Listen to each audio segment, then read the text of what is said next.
How's it going, folks? Happy holidays. Hope you're having fun, or at least relaxing.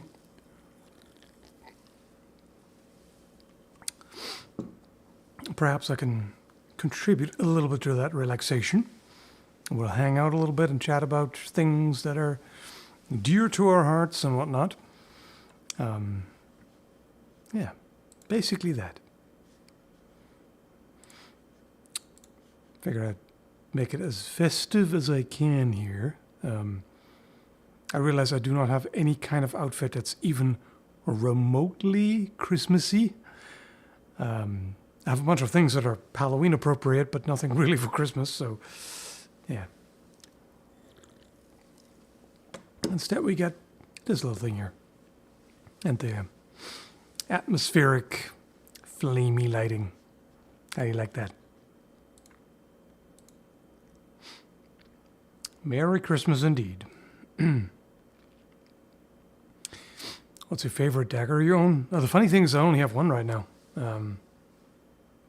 Is it within reach? No, not really. You've seen it. It's I used it in the tests on the riveted mail. That rondelle dagger. I really only have that one right now.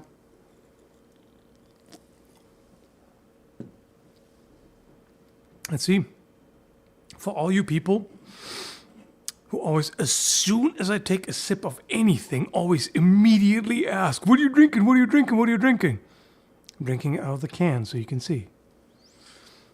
You know, for your insatiable curiosity regarding beverages. I don't know what it is with that, but it's a thing.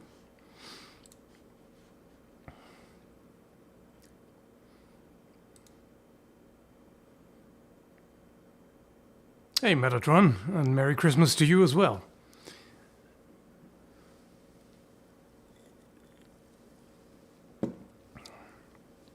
Humans are weird, yes.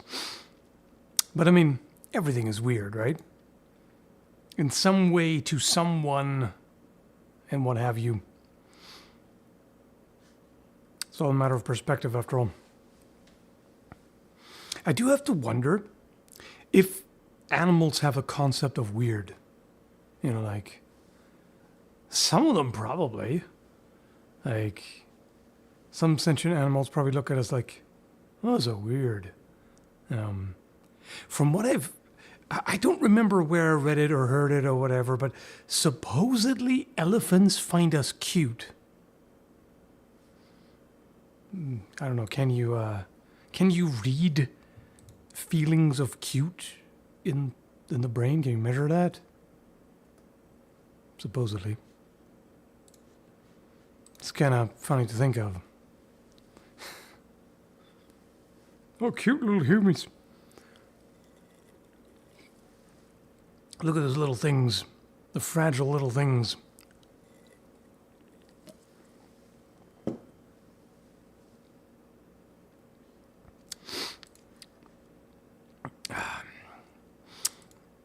Yes, Blackity, we will voice chat indeed. Let me just hop right on there.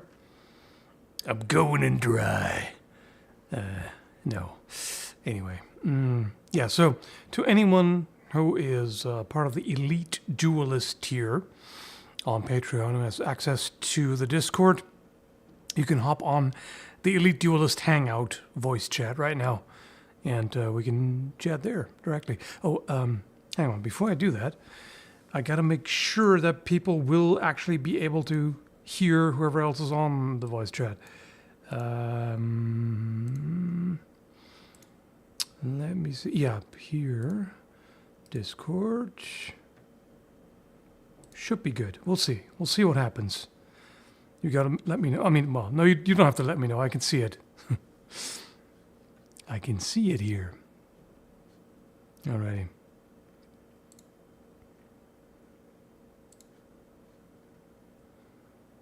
Hey, Bloggerty. How are you doing?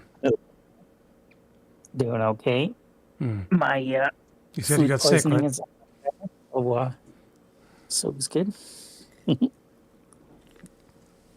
Go ahead.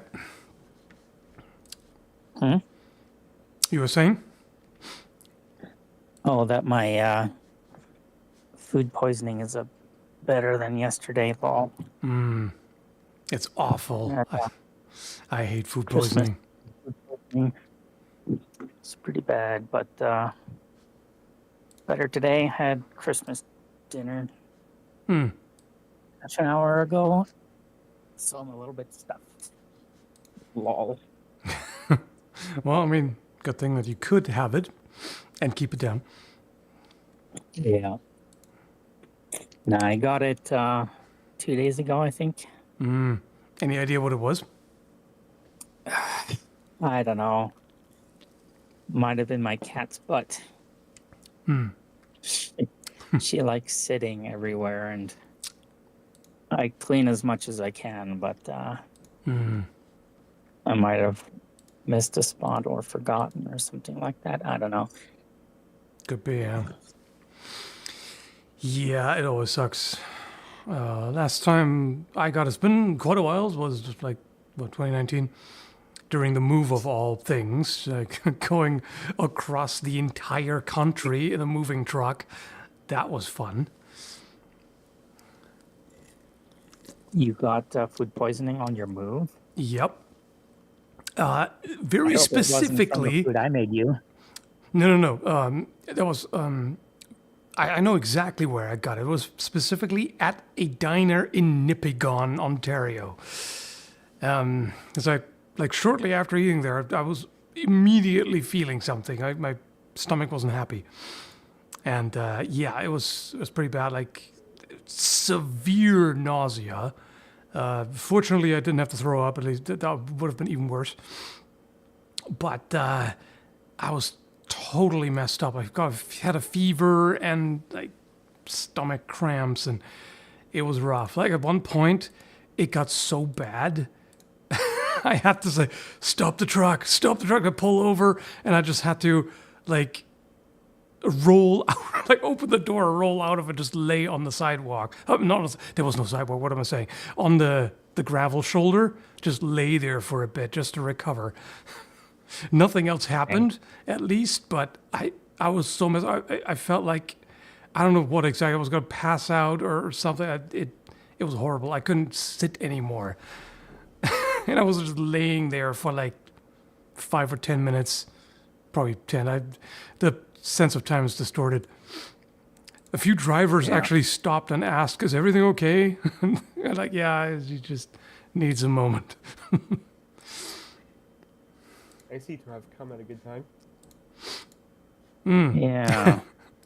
Well, I was just talking about the last time I got food poisoning during a move because Blargy got it just recently. I had something very similar.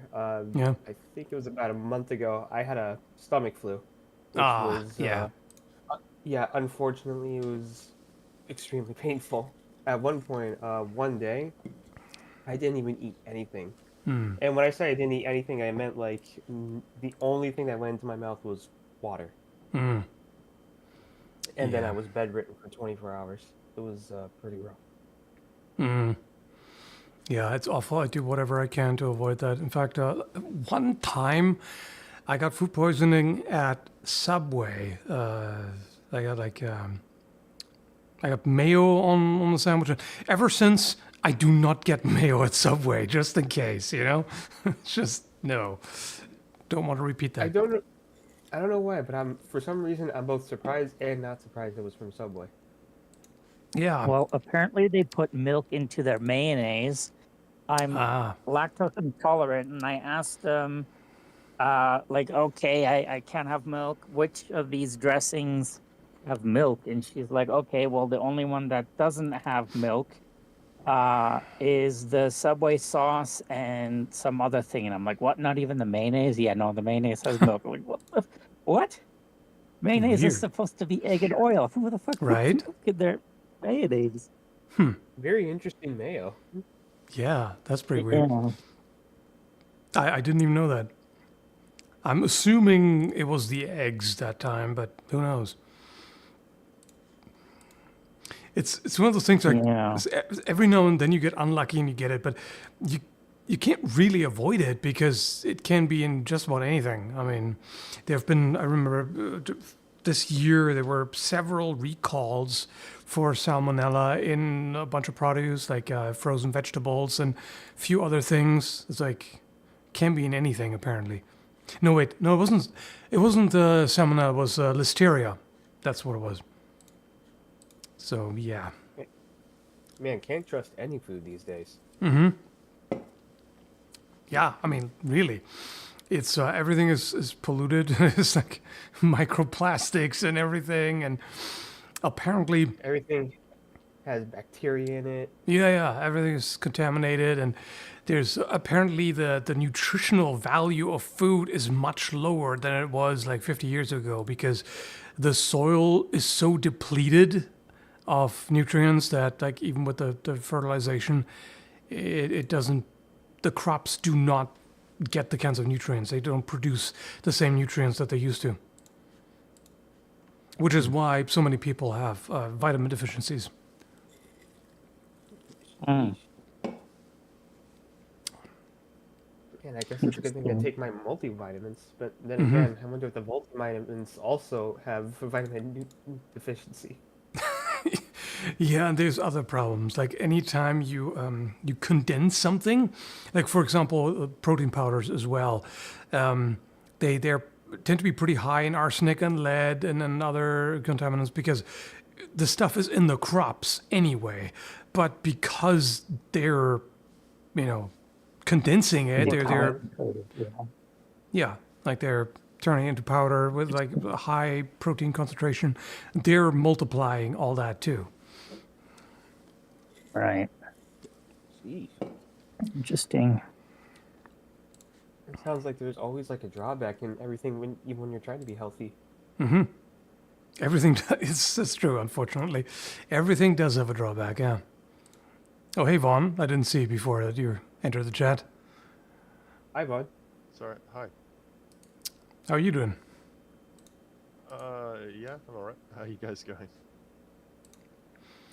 I'm doing pretty good. Oh, also, I forgot. Merry Christmas to all of you. Yeah, Merry Happy Christmas to holidays. everyone. Yeah. Okay, so I realize I'm going to have to change the audio levels here a little bit. Because Blargday comes in louder than the two of you, so I'm going to have to crank him down a little bit. You are already on max, so I'm just going to have to increase everything a little bit, and then... I did with mine before, so hopefully it's not too bad. That's still pretty quiet. Let me adjust a little more here. Okay. Here. That should be a little better. I'll figure it out. Yeah, so how are the holidays for you guys? You doing anything in particular or just chilling? For me, I actually kind of did my Christmas stuff in the morning because I work nights, and I was able to give my friend and my brother their gifts and their surprise gifts, which they really appreciated. Nice. And also, Skull, I also wanted to mention, I also got the Talhofer buckler because I saw that one video that you made for the freaking, what was it? The spit. That's what it was. And I saw the shield, and I was like, I have to have that shield. And so finally, this year I was like, Mom, if you want to get me something, you should get me this shield, and I did. It is a lot heavier than I thought it would be. I thought it would be like 2 pounds, and it's almost like 5.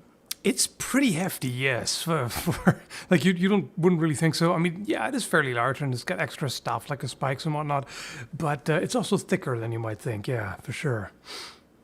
Yeah, and then I also got a sword mount. Nice. Which one? I got an 8-tier one. I don't remember what the brand is, but I'm pretty excited to fill it up. Awesome. What do you think How about you guys? What do you think about the handle on the Talhofer buckler, by the way? I actually really like it. Let me grab it real quick. Thankfully, I have it sitting on my bed. You see, at first I was kind of iffy. One thing I am glad about is that It was this weird thing where other bucklers have the handle kind of stick out of the shield boss. I guess is technically a shield boss. And I was kind of not into that because depending Yeah. on like how you would fight with the sword and buckler, you gotta like kind of cover the hand when you're swinging the sword. And I feel like with the handles that kind of stick out of the shield boss, it might be a little bit more awkward and leave space Yeah. for the hand. With this Tallhofer buckler, your hand actually goes inside, like the spacing, which I really appreciate. Yeah, me too. That's what I like about it too. I think the twisted handle is a little bit weird. Like it feels a bit funky at first, but it's fine. Not a big Yeah, deal. yeah, I'm I'm all for that. And plus, it matches the messer that I have with me, so that's really nice. And also, another note: this wasn't really a Christmas gift, but I also got the Executioner Sword, which I also enjoy. Executioner sword, nice. Yeah.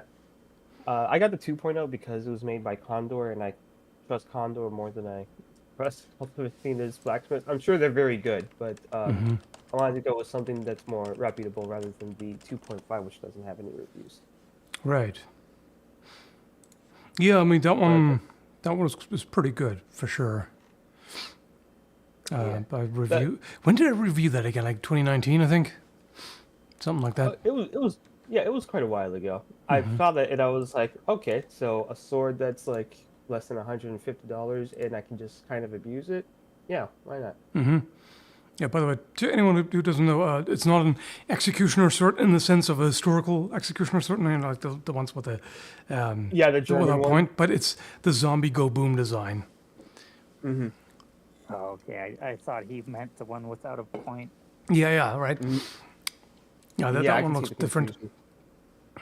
It's actually, I think the Executioner Sword, at least from what I found out recently, might be based off of a Greek kopis, or at least maybe like the kopis, the sword from 300, because they have a very, very similar blade shape. Yeah. What about you, Vaughn? What are you doing over the holidays? Yeah, family stuff mostly. Yeah, I've been trying not to do too much work, but that's kind of happened too. So. Yeah, fair enough. Same here. I was also thinking, like, I had yeah, it would fun be of, nice to take off a little bit, but a couple days maybe, but then it's got to be back to the grind. I was doing retail on Christmas Eve with two Oh, no. large cruise ships in, so 2 cruise ships worth of people right where the tourist area is. Yeah, that's tiring. I know that. Especially, I mean, like, working retail is bad enough at the best of times, but around Christmas, oh boy. It's Yeah. okay. I can relate though. I was there too. Mm-hmm. In fact, But I'm actually now enjoying you it can chill a little bit, I hope. Oh yeah, it's all good now. How about you, Blargity? Been reading Wind and Truth. It's been pretty good. Thick one is Brandon Sanderson's largest novel. It's like almost 1,000 pages. Wow. Wow. Yep. It's a thick boy. I wish I had more time for reading or at least listening to audiobooks. I mean, lately I've been listening to actually Bram Stoker's Dracula. I figured after we went to Whitby, I was like, okay, now I got to revisit that, and it's definitely interesting. But I just don't have much time for it. It's basically like if I'm out, like walking around or something, or doing some chores, and then I can listen to it. But it's slow going. But either way, definitely interesting. Also, kind of weird to be reminded. Like I read it like way back when I was like in my early 20s or whatever. And it's also been a hot minute since I watched the movie. But it's kind of weird to now read that and think what I remember of the movie and like, why did they change that in particular?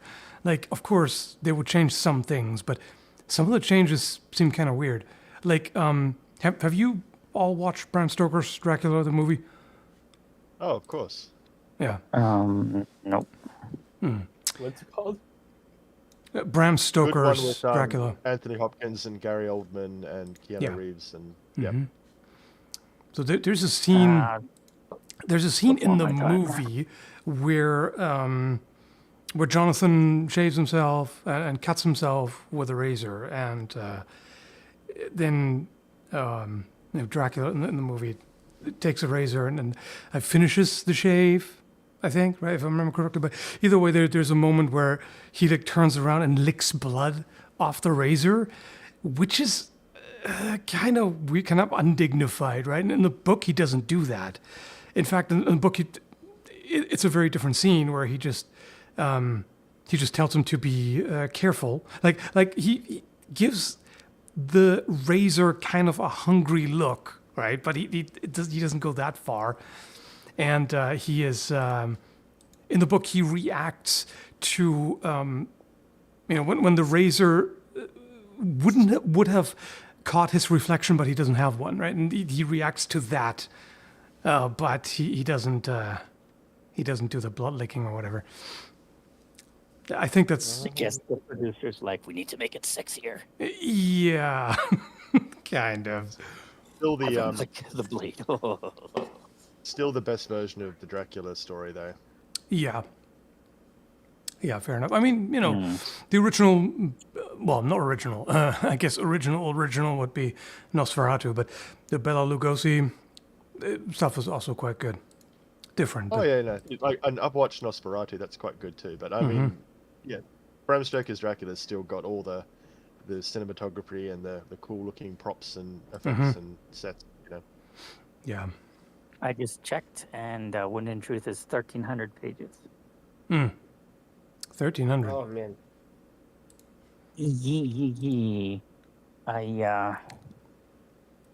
Yeah. I feel like you're gonna have your mean- days full. Just reading it. I'm self-employed and don't have a contract right now, so I'm literally spending all day in bed with my cat, just reading. So That sounds like the life. it's a fantasy book, so nothing dense that needs a lot of brain power. So it's been fairly chill. Very nice. Well, even though Sorry. I know it's I was going to say one of the other things I really liked about the Bram Stoker version is the movie. I mean, is that he actually gets killed with a knife rather than with a stake. Most versions off him with a stake or something like Right. that at the end, whereas this one uses a knife, which is how it does in the book. yeah. Oh. I do also definitely have to say that the acting is quite good in the movie. Not Keanu Reeves. This is not great, but otherwise. Gary Oldman is just killing it in the role. He's really good. Again, not quite or really much at all like the portrayal of Dracula in the book, but it's definitely good.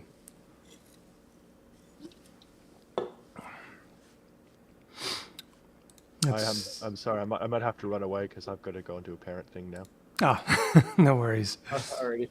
Thanks for chatting, guys. I hope you have a good stream. Thank you. And Thanks thanks for for showing coming up. Let's see. What's the chat saying? I thought your favorite was Castlevania's Dracula. I didn't make any statements about which Dracula is my favorite, but yes. I mean, particularly the way they did him in Netflix Castlevania. I mean, the Symphony of the Night Dracula is that he's based on is also quite good. We just don't get to see and hear that much of him.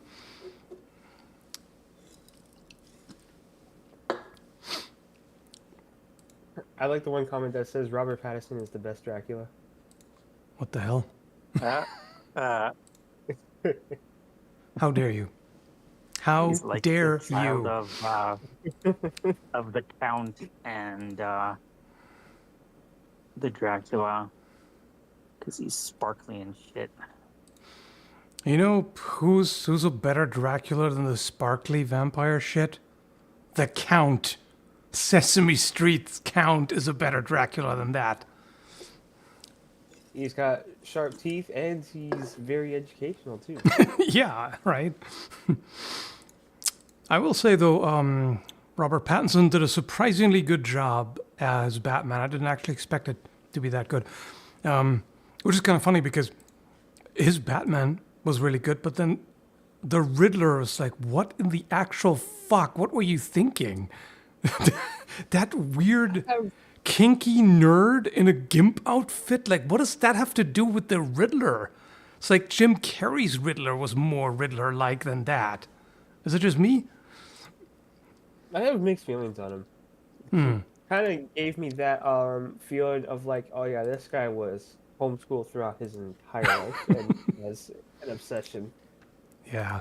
And then the other me kind of, I guess, liked the take on it because it was kind of different.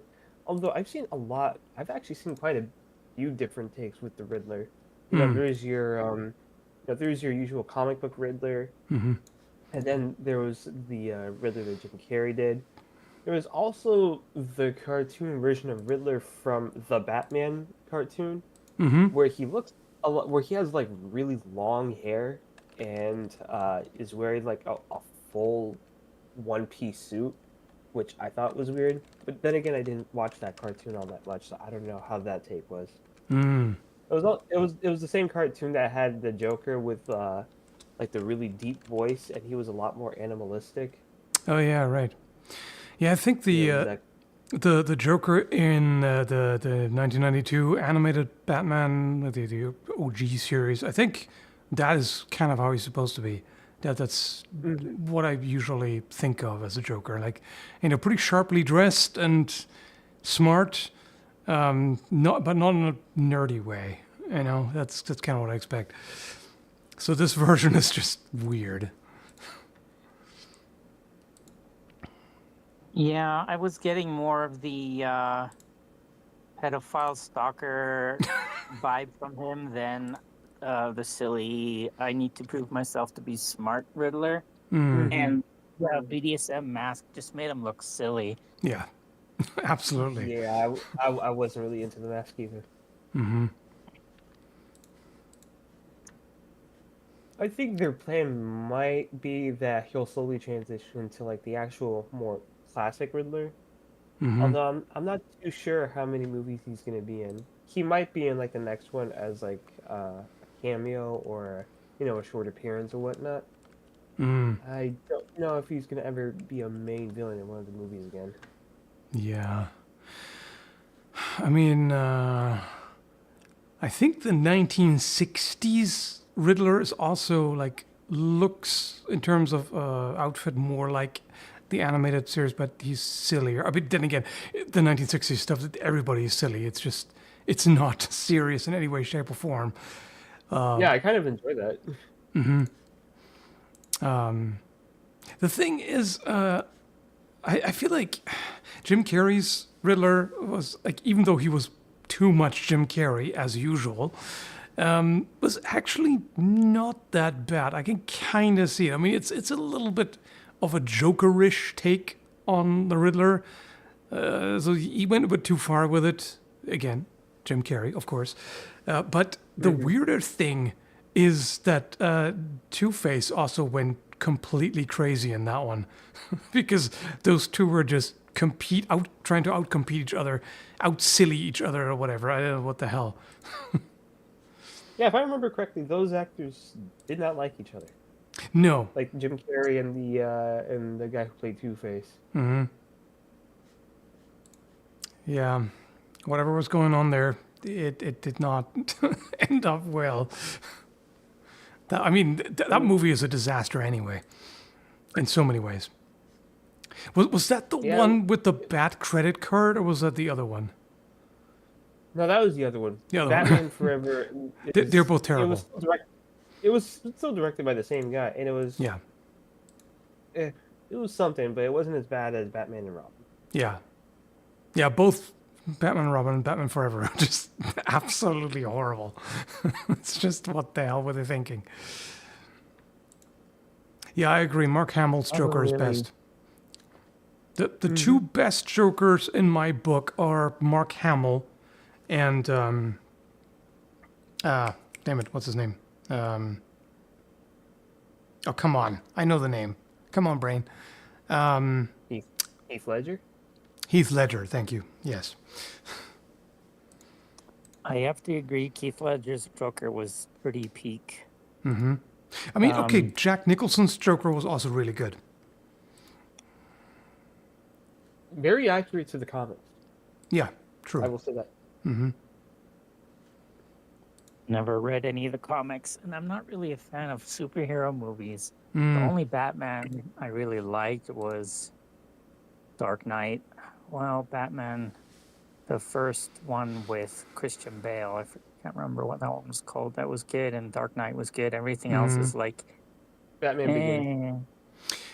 I have to say I'm not a fan of his version of Batman, really. I don't think it's... Like, to me, the quintessential Batman is Kevin Conroy from the animated series. The way he talks, because there's a certain, like, collected mannerism to him. Like, he always sounds like he's in control of the situation, which is how Batman should be, right? Whereas I feel like Christian Bale put too much anger into it. Like, yes, Batman has this anger, but it's under the surface. Like, that's what drives him, but he doesn't normally show it. Whereas Christian Bale's always, oh, fucking Batman, and this throat cancer voice is just horrible. I think is a horrible portrayal of Batman that doesn't fit anything really. Which is weird because he's a good actor, but that stuff, oh, Batman, it's like, what the, get out of here with that. It's just weird.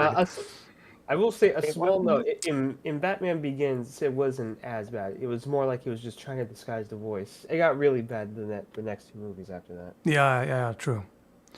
I think... I don't think it was... It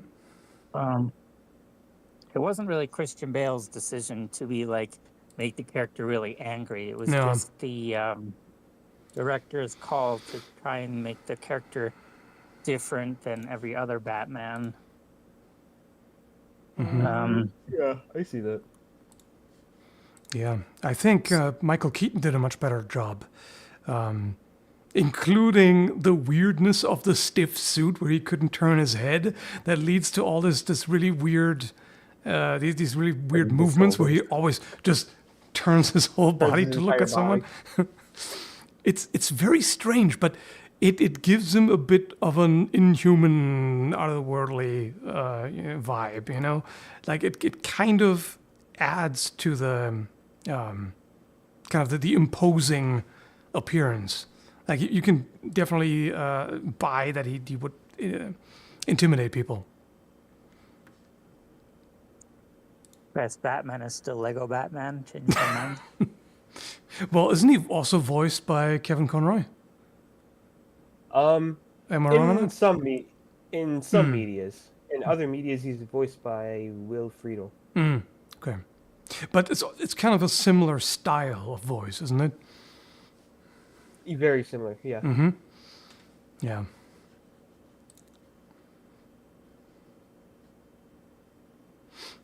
Also, there's such iconic moments in the Michael Keaton Batman movies. Like, even the one that people often complain about, where it's like, what the hell, Batman doesn't kill? And, you know, the scene where he confronts the big guy, and the big guy just tanks one of his punches, and then, you know, Batman puts explosive on him, and smiles before he ditches him and kills him with the explosive, and everybody's like, what? But it's a really fun moment, you know, like Batman suddenly smiles because he's about to wreck a motherfucker. Like, it's okay, it may not be true to the character in a lot of the versions that we see, but it's just a kind of fun moment, you know. It does give you that almost 1960s comic book feel with the silliness. Yeah, and I even get the vibe that it's not even intended as killing him, because like, okay, so the guy like falls into something, I forgot, but you see kind of a like almost cartoonish smoke plume come out of it.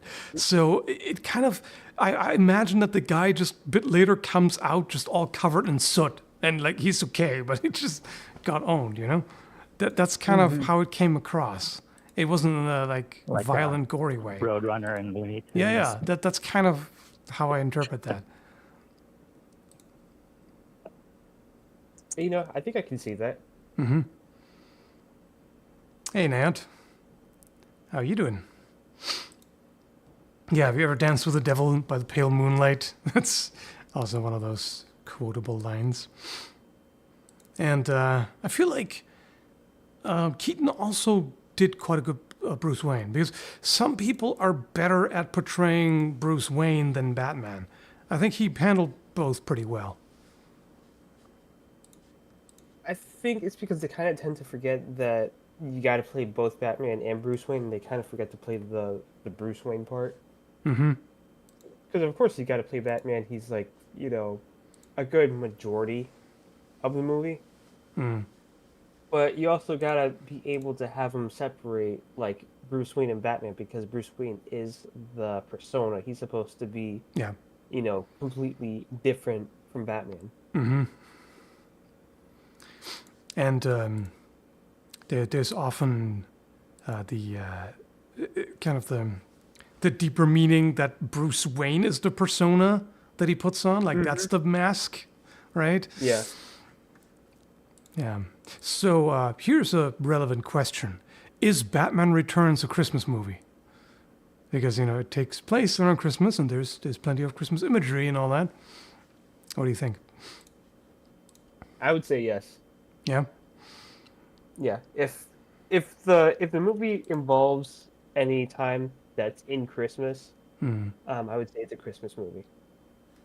And, you know, one of the questions about that is always, is the fact that it's Christmas relevant to what's going on? And I feel like yes, to an extent.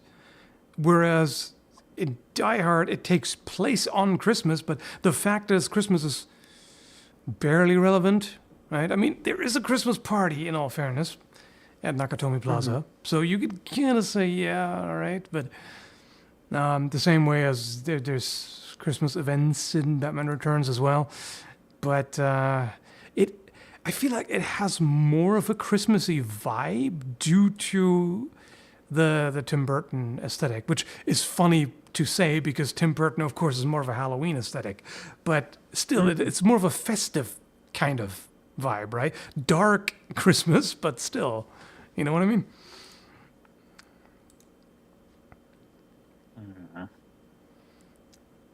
Thank you, Goth Reaper. You're talking about Batman Returns, my favorite Batman movie ever. Okay, I admit it's because of Michelle Pfeiffer as Catwoman. Yeah, I can't blame you on that one. Yeah, I agree. And not just for the obvious, the obvious, but also because her acting is really good. And I suppose the credit goes to the stunt woman who did some of the stuff, because the moves that she pulls off are really quite impressive.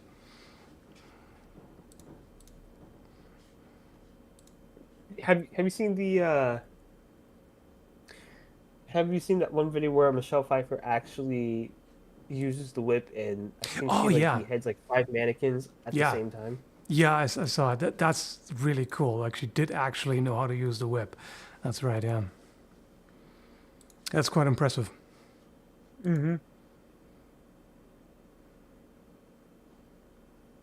I feel like it's a bit of a shame that there isn't as much physicality in movies anymore, because so much is done with not special effects, but CGI, you know. And I feel like the further back you go in movie history, the more you have people willing to do their own stunts, right? Now, of course, they've always been stuntmen, but I feel like there's hardly anyone who does their own stunts anymore. Is it just me? No, you've actually got a point. There's a lot of I feel like there's a lot of actors that don't really do the stunts themselves. I mean, I get it because Mm-hmm. a lot of the stunts are dangerous, but I feel like at the same time, if you're able to do it and you're able to do it with minimal injury, I would say at least give it a shot. You know? Mm-hmm. Well, Also, it's yep. Go ahead. go ahead. Well, I have no data to back this up, but it feels like that stunts are getting more extreme, and so you need Mm. somebody specializing in stunts to pull it off realistically. Mm. And so, since the actor, his like primary time spent practicing and learning and doing is with the acting, he doesn't have time to prepare for the ever more extreme stunts. Mm. Unless you're Tom Cruise, of course. Yes, Tom Cruise is hardcore, and Keanu Reeves is Yeah. extremely dedicated when it comes to gunplay. He puts in so much practice time. It's wild. Mm-hmm. Yeah, John Wick 4 was utter trash, though. I haven't watched it yet. What's wrong with it? Well, John Wick, the whole premise of it is that it's a grounded, realistic action movie with real gunplay. Mm-hmm. 1 and 2 were peak. It was just like fucking art in movie form. 3 was really good. And then 4 became a superhero movie. Like, Oh. everything was fucking unrealistic and stupid. He gets run over by a car like 10 times and he doesn't even get injured. The only time he uses a rifle is to one-handed hip fire from the literal hip at somebody's general direction, doesn't even hit them. He's surrounded by rifles. Every one of the enemies has extra ammunition on them, and he only uses his pistol. And he's shooting like 50 rounds at each person, and they don't die. And he's fighting 4 people at the same time, and they're doing the whole I attack once, and then, oh no, I got knocked over, slowly get up, and then I can't attack again. And then they take turns attacking him. And when the enemy attacks their base or whatever, what do they use? Do they use guns? No, they use fucking bows and arrows. And then there's like 50 of them. They all shoot down. How many arrows hit? 1, and he gets blocked. So, like, why the fuck would you use bows and arrows? Nani the fuck. Wow, that sounds really silly. Yeah, Karen Butler. Sorry, what? It's so weird because it was known for being so gritty, down to earth, right? That was what made it interesting. That's what made it stand out. Absolutely. Yeah, no, they completely screwed that and threw it all into the wind and took a shit on it. Taron Butler asked, how useful are pistols? And he said, the only use of a pistol is to fight your way to a rifle. And Taron Butler is the best pistol shooter in the world, maybe tied with Jerry Mitchell or his children. And he says, yeah, no, pistols are only good as a backup to get you to a rifle.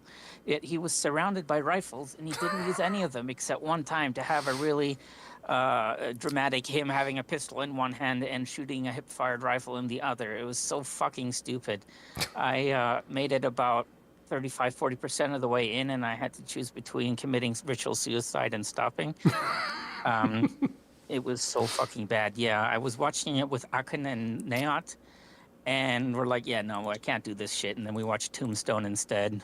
Good choice. That's one of the best movies ever. Yeah, it was really good. I like that. I'm your Huckleberry. Yeah, Val Kilmer in that role is crazy good. It's one of the best performances I've ever seen. It's so good. Absolutely, yeah. The way he mocks the gun spinning with the cop, it's just such a good idea. Spinning, yeah. Yeah. Yeah, you can tell I cared about the Keanu Reeves movies. Didn't really care about Batman. Like, I was like, yeah, they're happy about Batman or whatever. But we're talking about John Wick. So fucking angry at that movie. And speaking of Tombstone, I'm glad that I finally got around to finishing Red Dead Redemption 2. I mean, I say finishing, but I'm doing the epilogue with John now. I should have said spoiler, but the game is so old, like whatever, right?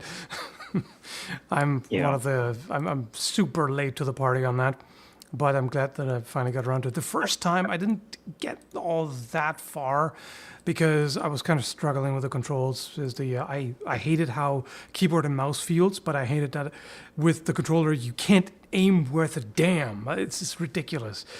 So this time around I just bit the bullet and just did keyboard and mouse, and it was awkward for a while, but you get used to it, and then okay, now I can actually aim. And that's definitely one of the best games I've ever played, both gameplay wise and also story and characters. Really damn good. Mm. Have you played it before? Played a little bit of one, but wasn't hugely my thing. But it was pretty good. I mostly just lost interest, and I never played the second because I wasn't really into the first. The second is quite different. In fact, I never played the first one much, but it's pretty funny having played the second quite a bit now, seeing gameplay footage from the first one, because the first one is so arcadey in comparison. Like, it seems like John runs at the speed of a horse, if not a car or a motorcycle, Well, let's say a moped. He runs about at the speed of a moped, and everything is crazy fast and super janky. Well, janky is not the right word, but it's just not as smooth as in the second. And second, everything is just much more realistic and convincing. Even though there was a decent amount of realism in the first one too, by game standards, just not as much as the second. Although I could very well do without the horses taking a shit every 5 minutes. I don't need that, but hey, there's a lot to like about it. You need your testicle and manure physics right, or else I can't enjoy it. Yeah. It gets more immersive like that. Yeah, I guess.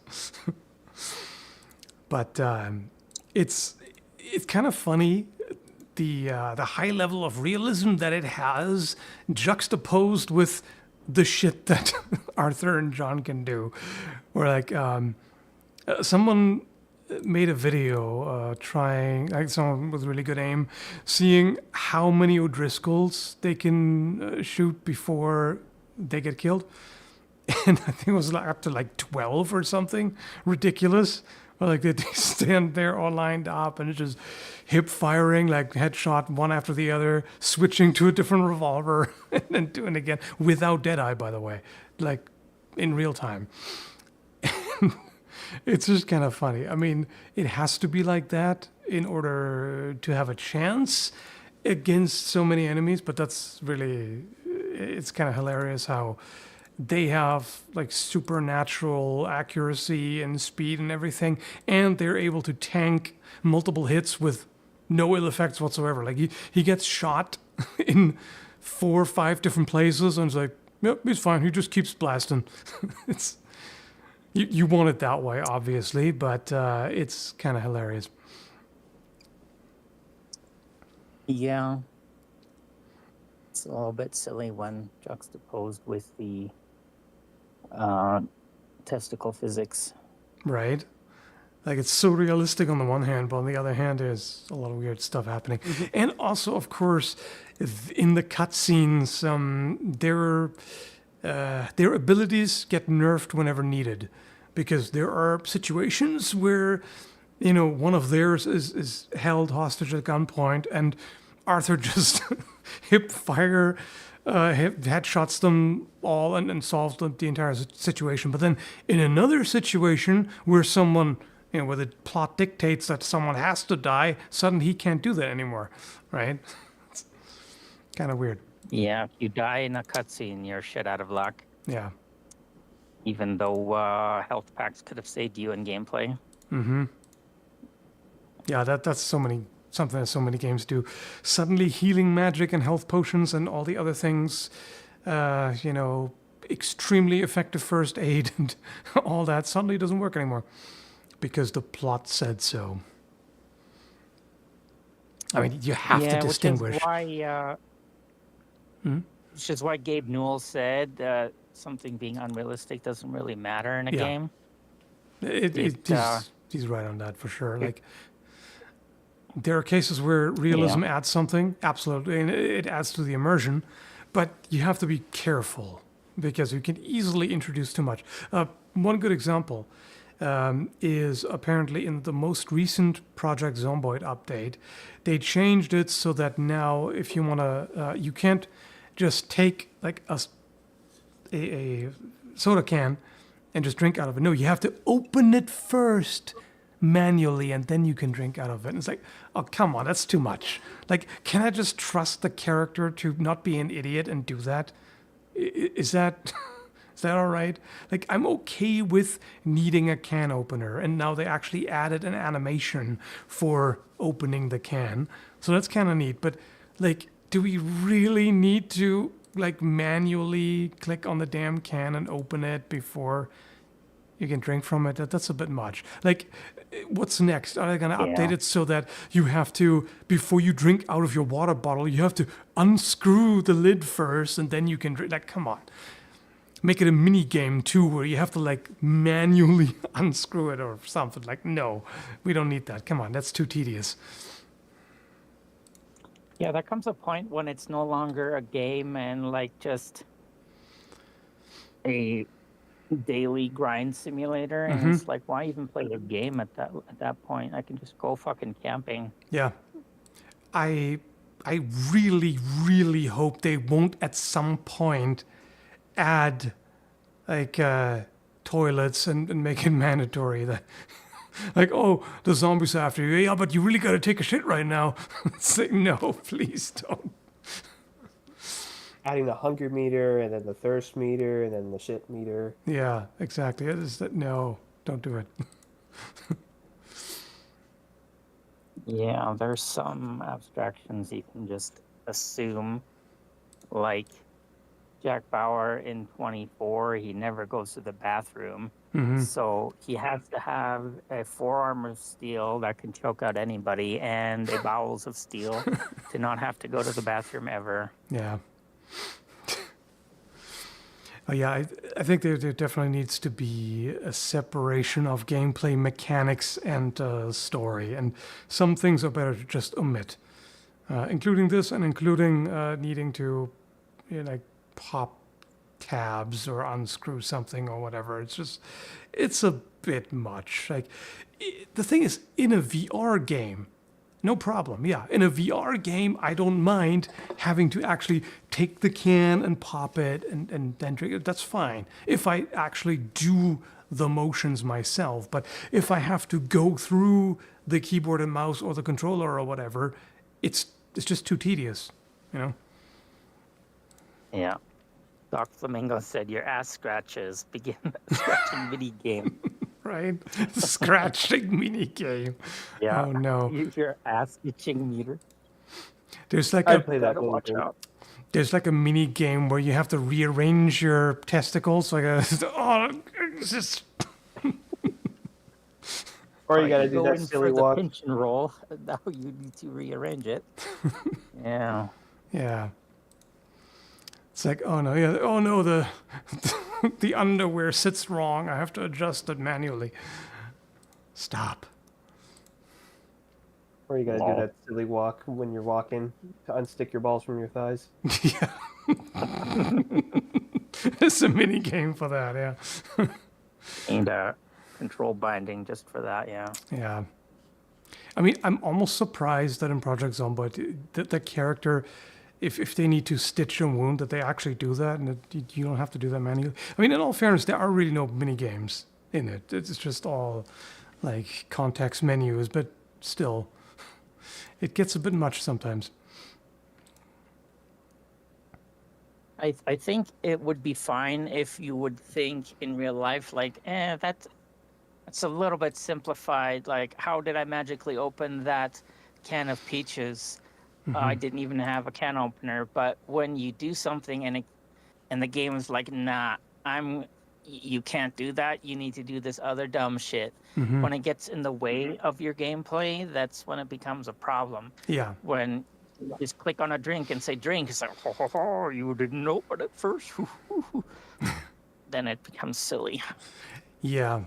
And, in all fairness, Project Zomboid is pretty good in that way because it's generally relevant. Like, for example, needing a can opener, because the can opener is a resource. Like, you might end up in a situation where the character is hungry and has cans, but is still looking for a can opener. In that case, okay, yeah, I get it. Here's a question. Have you played Receiver? It's an FPS with in-depth reloads, 5 to 10 button presses rather than just one like most games. Right, I do remember trying it out at one point. I think it was like an early demo or so, which was interesting as a novelty, but it also got tedious pretty quickly. I mean, that's the entire point about that. It's not a regular FPS where you got to do all that. It's really about the gun handling.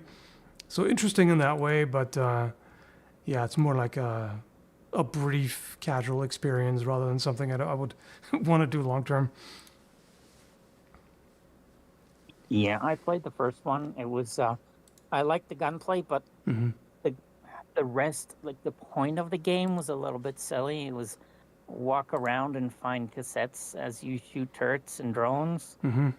It lost interest. I lost interest in it fairly quickly. I bought the second one because it was on heavy sale this last autumn sale from Steam. They just started a winter sale. I haven't looked yet, but I don't know if it's going to be any good because, yeah, give me good reloads, but actually a reason to shoot. I don't know. It was a bit empty in my opinion. It felt boring. Yeah, I get that.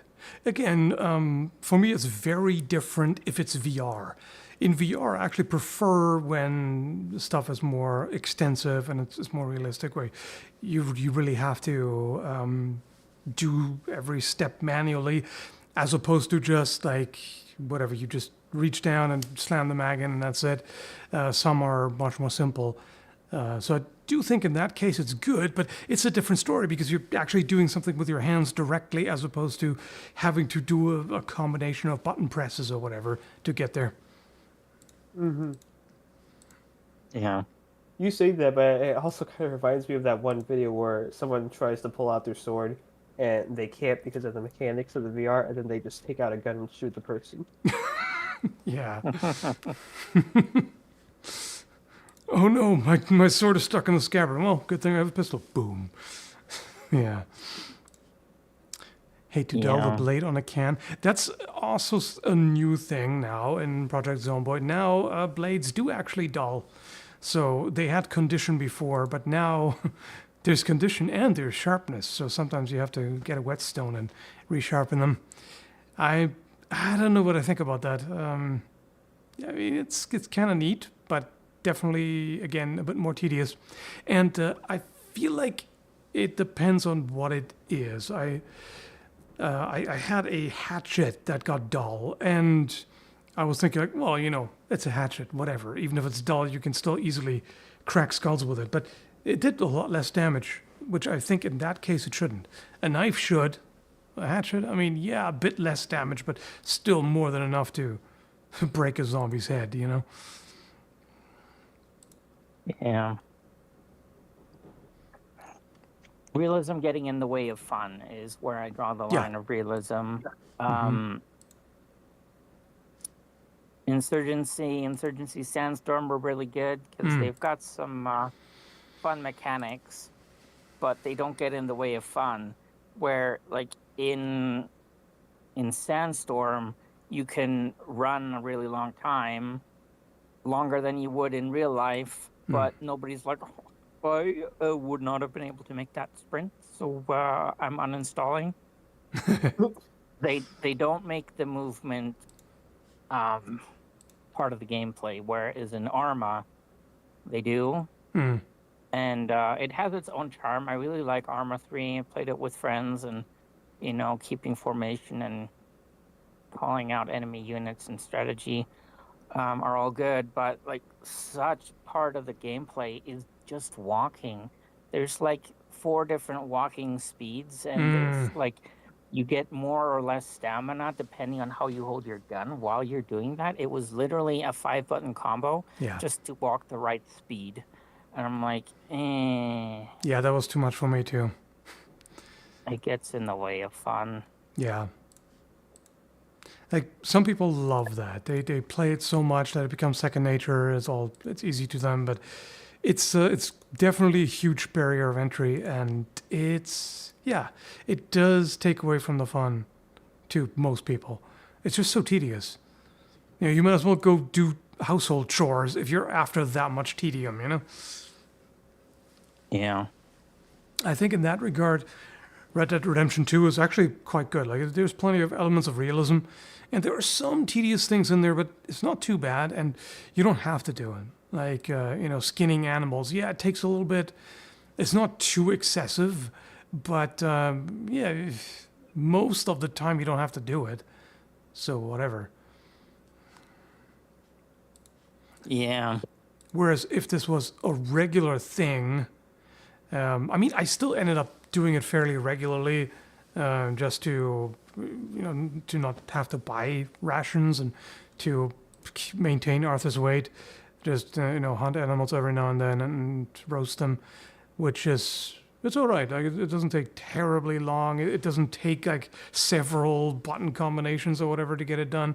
It's all right. But there's still a bit of waiting time that takes away from it. The same way as so many walking simulators, where a lot of the time you just walk around, you do nothing but walk for like 15 minutes. But as soon as you get fast travel in RDR2, that's not an issue either. You can take the train, you can hop on the stagecoach. Like, it's really not that bad. Yeah, I'd agree. And definitely what they did with the characters matters a lot in that case. Like, generally, to me, it's like gameplay over story any day. But if the story is really good, and the gameplay is as well, as long as the gameplay is solid, the better the story and characters, the more engaging it is, of course. And that's definitely one of those cases where they did a really good job. Even though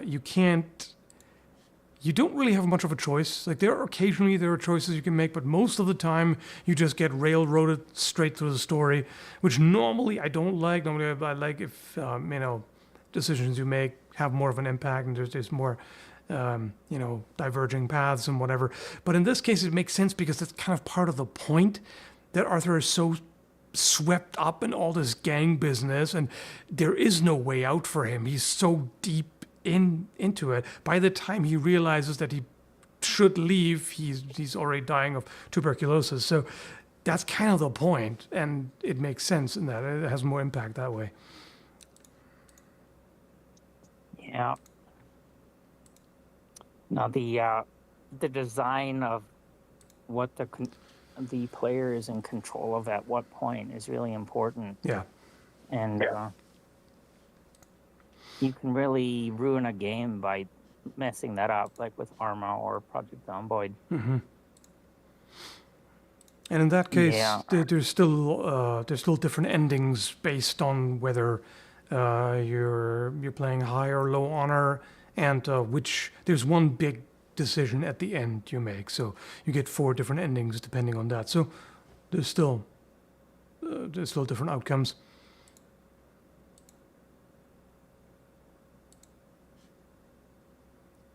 Takes a long time to die of tuberculosis. Yeah, it's a bit quicker there, but I do like that they kind of hint at it. Like some games, just suddenly something big changes, but there are a few instances. Like for one, you actually know when he contracts it. At least like they're not obvious with it. They don't tell you, but you can figure it out. And he starts coughing a little bit here and there earlier on, which really only stands out because normally they don't do that. Like in voice acting, every, clearing your voice and every cough and all of the normal noises that people make in everyday life, right? They're not in voice acting generally. So every little cough is it's deliberate. But it starts off very light. It just coughs a couple of times, and then it gets progressively worse, until he almost collapses and gotta go to a doctor. So they do a good job of that. Yep. Of course, gameplay-wise, even when he's at a late stage, it doesn't actually change anything you can do. He can still, with the exception of food not doing as much, you don't get as much benefit from it as before. But other than that, he can still run just as fast and for as long, and he can still, haul bodies around and still shoot and fight as well as before. But of course, you don't want that to be compromised in the gameplay. It's kind of reminiscent of like in Batman Arkham City, where Batman's literally dying of like whatever sickness that the Titan stuff gave him. But even though he's dying of that sickness and he's really close to death's door, he's still able to fight off multiple ninjas at the same time. Yeah. Then that's another one of those cases where the extra realism would just be too tedious. If suddenly your character sucks and can barely move and can't fight properly anymore, we wouldn't have much fun playing anymore. So they do have to make the distinction between gameplay mechanics and lore. Yeah. And it's tricky too because what people's expectations are different. Like I'm reading the chat here and people are defending the tedium and I'm like, yeah, no, that's totally fair. Yeah. You can enjoy the tedium and you could, like your opinion that the tedium of walking in Armor 3 adds to it because war is boring until it's really stressful. Yeah. And that's fine. Yeah. So the difference in opinion is also difficult to do in a game that's supposed to be popular for a lot of people. Yeah, I can definitely see the point, and I have no objection to that. Like, yeah, definitely. Sometimes the tedium is very intentional and does add to the experience. Again, Project Zomboid is like the prime example. There's so much tedious shit in there that actually adds to the experience in an enjoyable way. And, one can argue that sometimes some parts of a game are supposed to not be quite that enjoyable. And that's fine too. Yeah. Generally, I normally avoid that kind of thing because if I play a game, I want it to be fun. I don't want it to be overly tedious. But yeah, as I said, there are some exceptions where it works and it really adds something positive.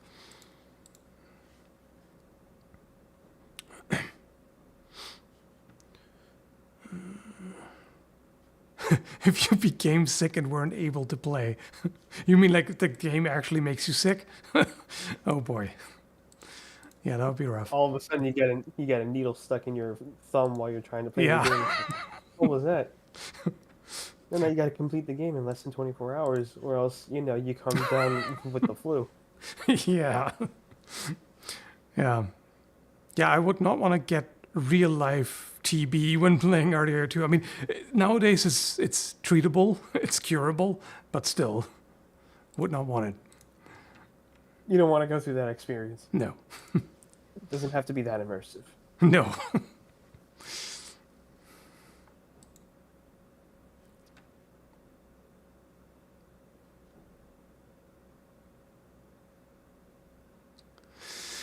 Yeah, it's got to be pretty difficult for game developers to really find that happy medium where the most, like the biggest number of people can enjoy it, and not find it either too realistic or not realistic enough, or too difficult or too easy or this and that. But you can't really go by that too much, right? Because it's absolutely impossible to please everybody. So you have to just kind of commit to something.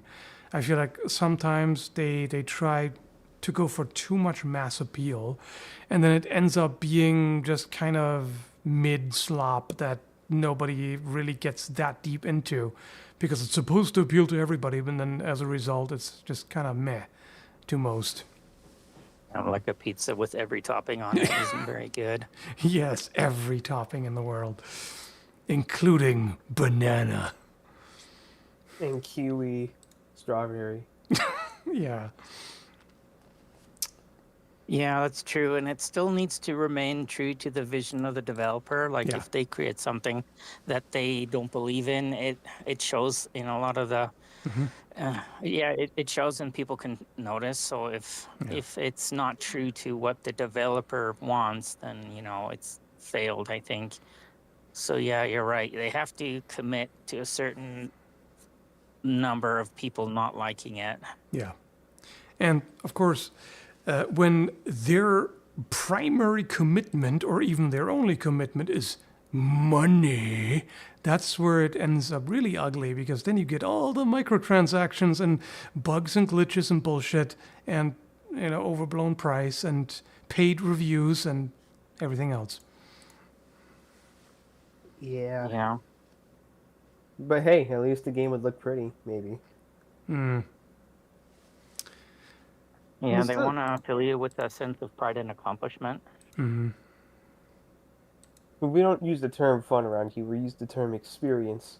Oh, good. Yeah. I'm not buying this one. The realism in video games actually kind of brings me to a demo that I actually really thoroughly enjoyed, but unfortunately the playtest has ended, so I can't really show it. But it was I believe it was mentioned here in this Discord. It was a sword making sim called Blade Song. I don't know if you guys have heard of it. Oh, yeah, right. I saw a bit of that. That's just the one where you can put together swords from all different pieces and customize and all that, right? Yeah, and it gets really into the detail to the point where you can actually change the cross section. It tells you, it gives you the option to see where the point of balance is, how long the sword actually is, and it also had a campaign mode where you actually would make swords for customers, and they would tell you exactly what they would want. Like they would say, "Oh, well, I want an average longsword." Okay, so you want it'll even tell you how much cut and how much thrust they want in the sword. That's interesting. I And, should try that. Yeah, it also gave you like the exact weight of like the pommel, the crossguard, and the grips that you would use. It was really, really fun. I literally put almost all of my free time into making it. Huh. And in fact, I still have the screenshots from the swords that I made in that game, if I can find them. That sounds pretty cool, yeah. This was the first one I made, which was kind of fun. Let me see. I'll put it in. Where can I put the pictures at? Where should I put them? I guess I'll put them in the Elite Duelist response, which is right above the. Right above the. Yeah, VC. that's what that channel's for. Yep. Yeah. Cool. That was the first one that I made, which was an attempt at a Kotzbalger. Oh, yeah. Right. And let's see which Looks one? pretty neat. Yeah, it also got to the point where you can even change like the like if you want the pommels or the crossguard to be made out of brass or to be made out of gold or silver, you can put runes on them if you so desire. There is a lot that goes into it.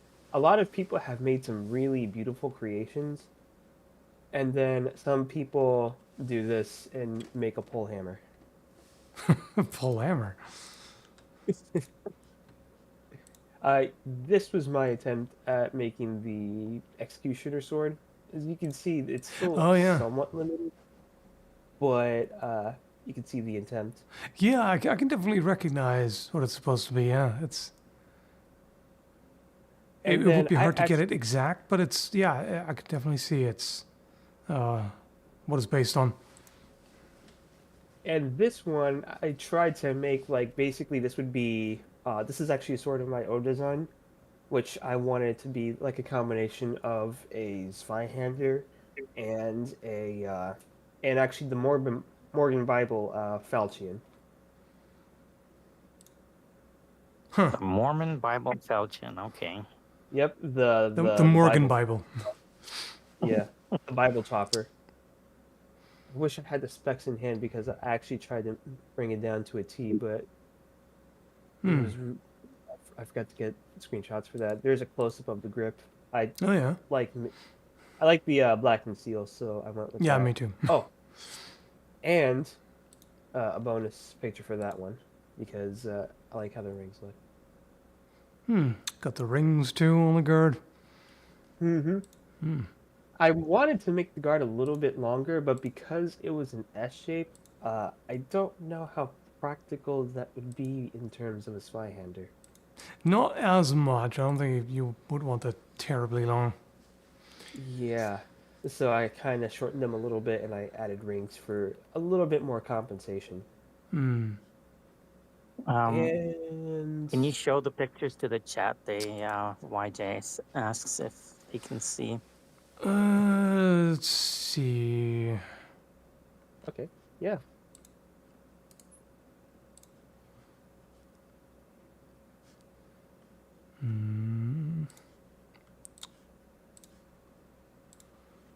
Let me just open that up. Wait.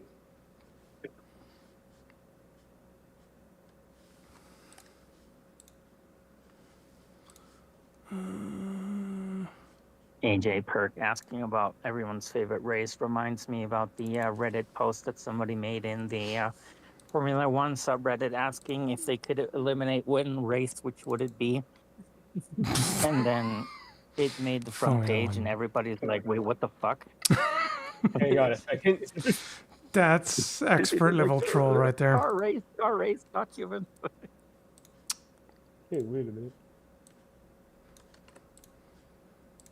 Okay, I don't know why it's vertical, but yeah, either way, that works.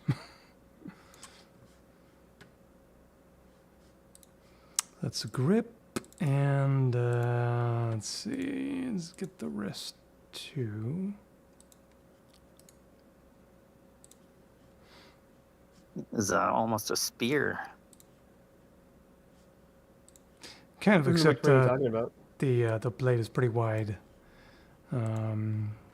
Yeah, just a full view. I actually forgot that I drew out the sword myself, and I tried to put as much realism as I could with the specs. Wait, Pay no why attention to the pay no attention to the grip though, because it is not the scale. It's not. Just okay. I don't know why it was rotated, but there we go. Let's do this. There, that'll do.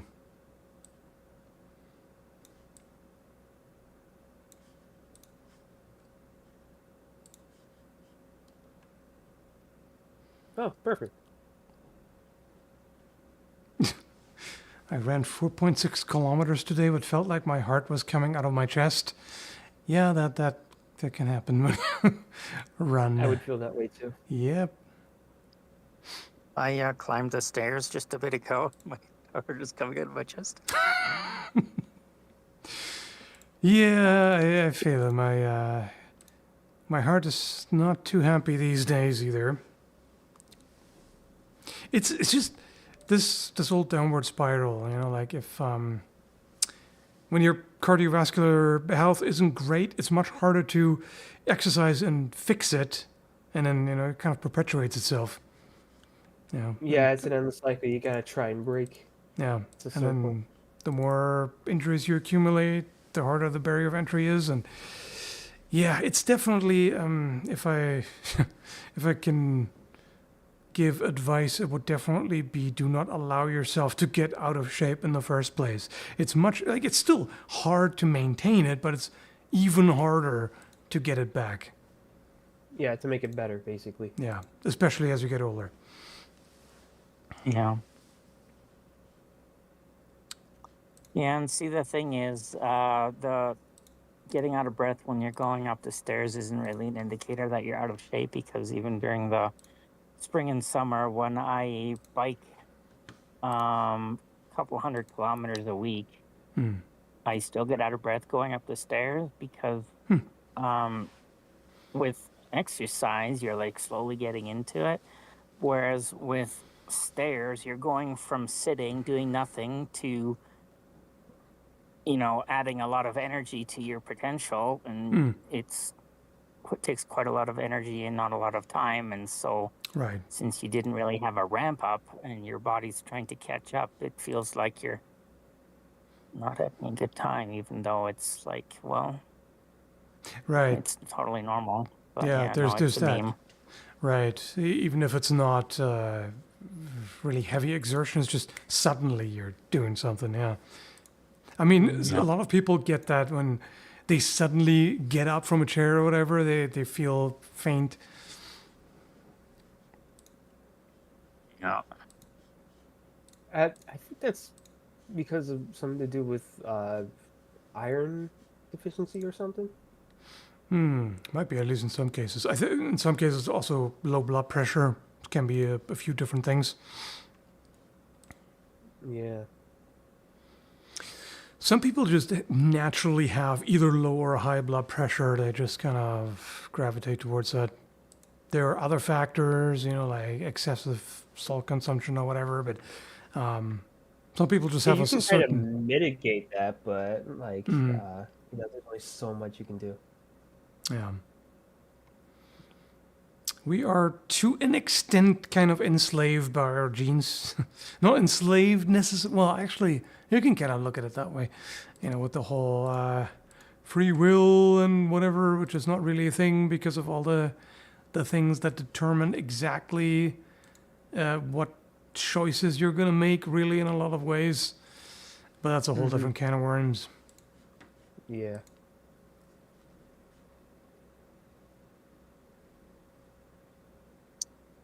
Yeah, it's difficult when people's abilities are vastly different. It's especially painful when somebody who doesn't struggle with gaining weight then says, "Oh, just eat less, lol. It's just so easy." Oh, shut the fuck up, dude.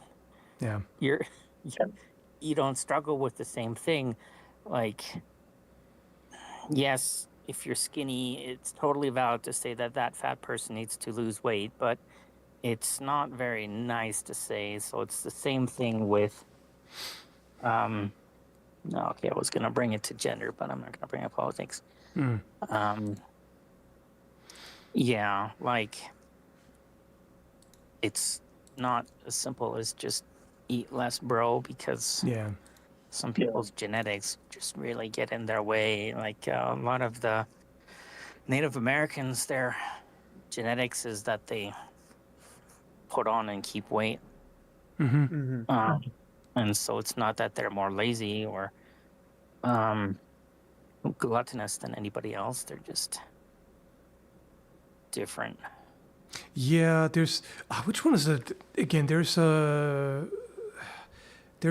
an island somewhere near Hawaii, I believe, that where people are like the most obese in the world because of that exactly. Really? Yeah, what was it? I know Tongans are of that. Could be, yeah. It might have been Tonga. Either way, like, people were already like kind of chubby before, but then, and if I remember correctly, it was also a cultural value to be a little well fed.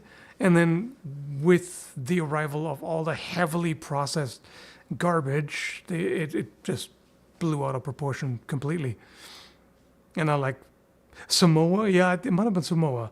And now, like, almost everybody is, pretty much everybody's either overweight or obese. And this is one of those things that if someone says, "Well, just eat less, man," they, like, all that tells you is they have no idea what, like, they've never experienced eating disorders, because that's kind of the point. You might as well tell a junkie to, well, just don't shoot up heroin, bro. Just stop, man. Or, like someone addicted to And the thing is, gambling, they're like, not wrong. yeah, like, okay, Yeah. so you're addicted to gambling. Well, just don't go to the casino, man. It's easy. Oh, yeah? Well, I mean, the first part, they're right. Yeah, just don't go to the casino. Just don't shoot up. Just eat less. Like, Yeah. they're not wrong. Yeah, the they just- concept is, the concept is simple, but the yeah. actual execution is what's, Giving it as advice shows that you don't understand how difficult it is. Yeah. Because the thing is, it's and the same as all the talk about motivation. Oh, you have no motivation, whatever. No, you don't get it. There's immense motivational power to seek out the behavior that you're trying to stop. That's kind of the point. It's like all the dopamine is in the forbidden fruit. Exactly. That's what gets you going. That's where, suddenly the willpower is immense. The willpower toward the undesirable behavior, not away from it. That's exactly the problem. Yeah.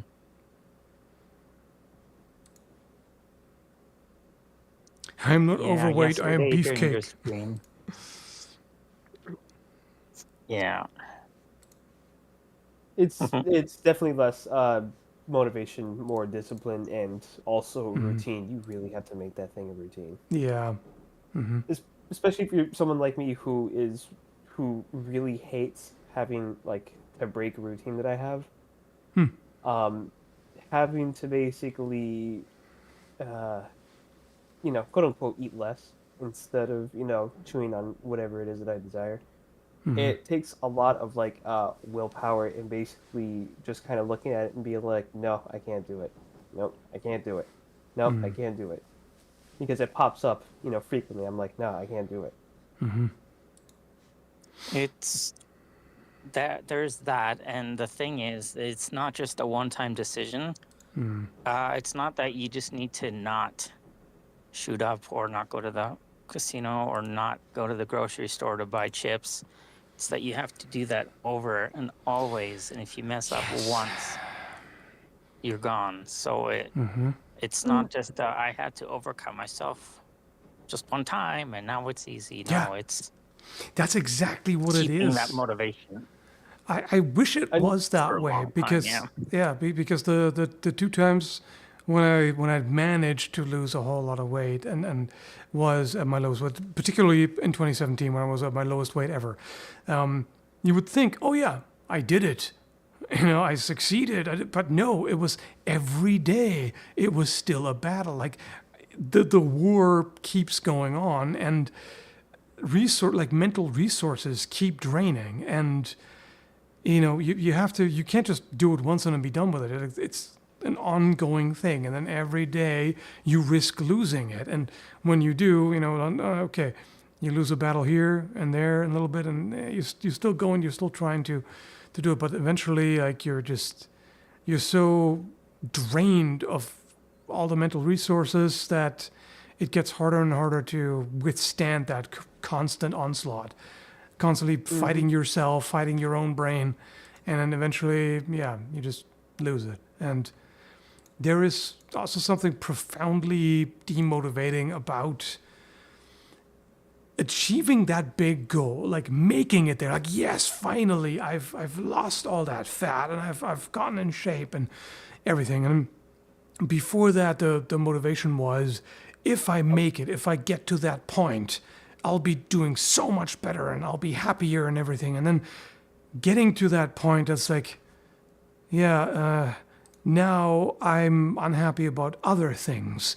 Okay, now I'm not unhappy about being fat anymore. Now I'm unhappy about being too skinny. Now I gotta build muscle. I don't have enough muscle. Now I'm unhappy about that. Now I'm stressing about that. Now I'm constantly tired because I'm working myself to death in the gym.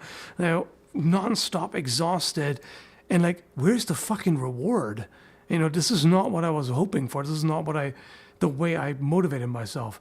So now there isn't even anymore this idea of, yes, there's this big goal. Once I achieve that goal, everything will be so much better, because I already know that, no, it wasn't. Some things were absolutely better, and I hate where I'm at, absolutely, but that killed some of the motivation just to know that, well, yeah, I made it and I was still not, was still not doing great.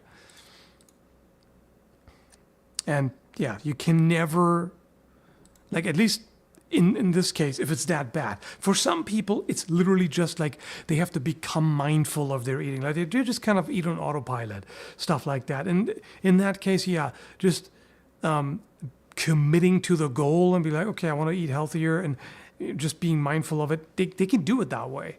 But if it's like straight up eating disorder levels, then it is absolutely a constant fight. And once you cave, it's easy to snowball. That's kind of also the thing, is that with any other addiction, again, the concept is simple, and it arguably is easier when it's something like hard drugs, because it's like, oh, you're addicted to heroin. Okay, so we take away the heroin, and then we'll find you ways to slowly wane off of it until eventually you won't want to do it anymore, or at least you won't have to do it anymore. Yeah. With food, you have to eat food, Yeah. to stay alive. Yeah. So you can't just stop and wane yourself off food. You have to get to the point where you can actually just eat some, to the point where you're not hungry, or just not eat the things that you really want to eat, at least not often. Yeah. There's something I want to add to that, but there's a comment I want to reply to right now. You'll get a new goal once you achieve the old goal. That's the thing, though. That's exactly what I did. Because I said, like I just mentioned, at that point I was like, okay, now I'm not fat anymore, but now I'm too skinny. So now the goal became build muscle, which wasn't very successful. It resulted in a whole lot of injuries. Like strength gains, okay, were pretty decent, but muscle gains, I mean, probably partially because at that point I was afraid of eating at a surplus, which obviously you have to in order to build muscle. So then, yeah, I just kept grinding and then acquiring one injury after the other. So yeah, a new goal did replace the old one, but yeah, then I failed at that, and then things came crashing down from there. But yeah, the point the entire point is that it. Yeah, sorry, go ahead. No, you go ahead. Yeah, the entire problem is not that there isn't motivation in the good direction. It's that motivation has to be kept indefinitely. Yes, exactly. And the issue here, of course, is with some drugs you can go cold turkey. I mean, with a lot of them you're not supposed to. You're supposed to taper off because it can actually be really dangerous. Like if an alcoholic, for example, goes cold turkey, they can get really messed up. There's all kinds of health risks. But in some cases, you kind of can, or at least you can taper off. With a food addiction, it doesn't really work that way. You can't just taper it off. And going cold turkey, I mean, you can't go cold turkey on food altogether. It sort of works with the problem foods, like trigger foods, like whatever. Candy bars or potato chips. So, like everybody has their own trigger foods if they have an eating disorder. So that's really what you got to cut out. And I feel like that's been kind of my main problem. The like having to commit to that, like this realization that I can never have this again in my life. I've tried over the past 4 years, basically, to find some kind of middle ground, some way to have certain things I enjoy in moderation, because I enjoy them unreasonably much. That's another thing that people may not get who don't have this kind of thing. Like, yeah, everybody enjoys food, obviously. Everybody enjoys good food, tasty food. It's in our genes, right? But it's like there's a lot of dopamine involved in certain foods with this kind of condition, and it's really hard to just say, okay, I can never have that again. All the attempts to do it in some kind of moderation have failed over and over again. I kept trying. Okay, let's do it a little bit differently. Let's set up certain rules. Okay, I can have like a limited number of things, like just this particular thing or just that, or whatever. So many different approaches. I've tried so many different things, and it always falls apart in the end. Literally, the only thing ever helps is, yeah, cold turkey. Just avoid the trigger foods altogether. Never have them again. And that's the only thing that's ever worked. But the problem is, it's really hard to maintain that because the cravings never go away. You know, some people say, okay, after I haven't had this in a while, I don't crave it anymore.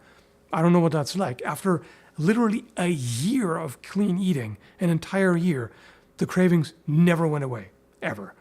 So it's an ongoing struggle, and I need to commit to, okay, I can never have this again, which is, it sounds trivial because it's just food, right? Whatever, who cares? But it's daunting to just be like, I can never ever have this again. You know, regardless of how much I enjoy it, never again. And I think that's the crux of it. That's where it's easy to fail. The general wisdom to combat that doesn't work for people with eating disorders is to have cheat days. But it's like telling an alcoholic, oh, you just have one drink a month. Well, no, that one drink. Like one binge drinking session. Because that's what a cheat day is, right? A cheat day is, okay, one day you can just have whatever. No, no, you can't, because it's like I said, alcoholic that's doing a binge session. Yeah, guess what? They're right back at it. And you can't just do a little bit. Don't work. Yeah, that's exactly the problem. Kind of damned if you do and damned if you don't. Yeah. And, you know, it's one thing to realize, like, okay, this is going to be an ongoing process. Okay, fair enough.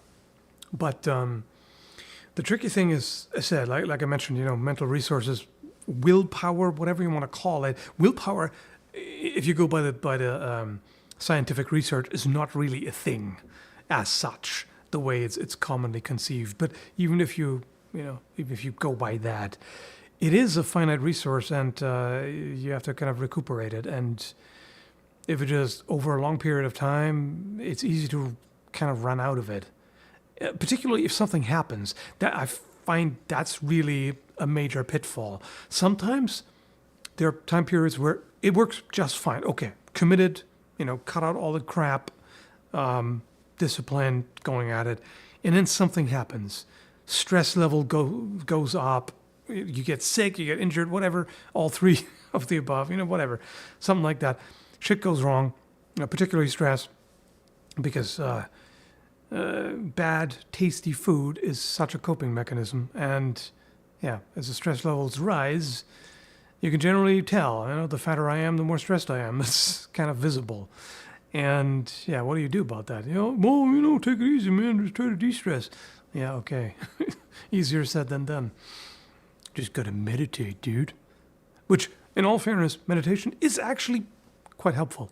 Mindfulness exercises, that's one of the things that you're supposed to do. That can be helpful for sure.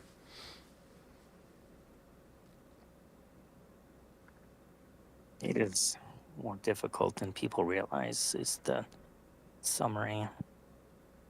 Yeah. For me, the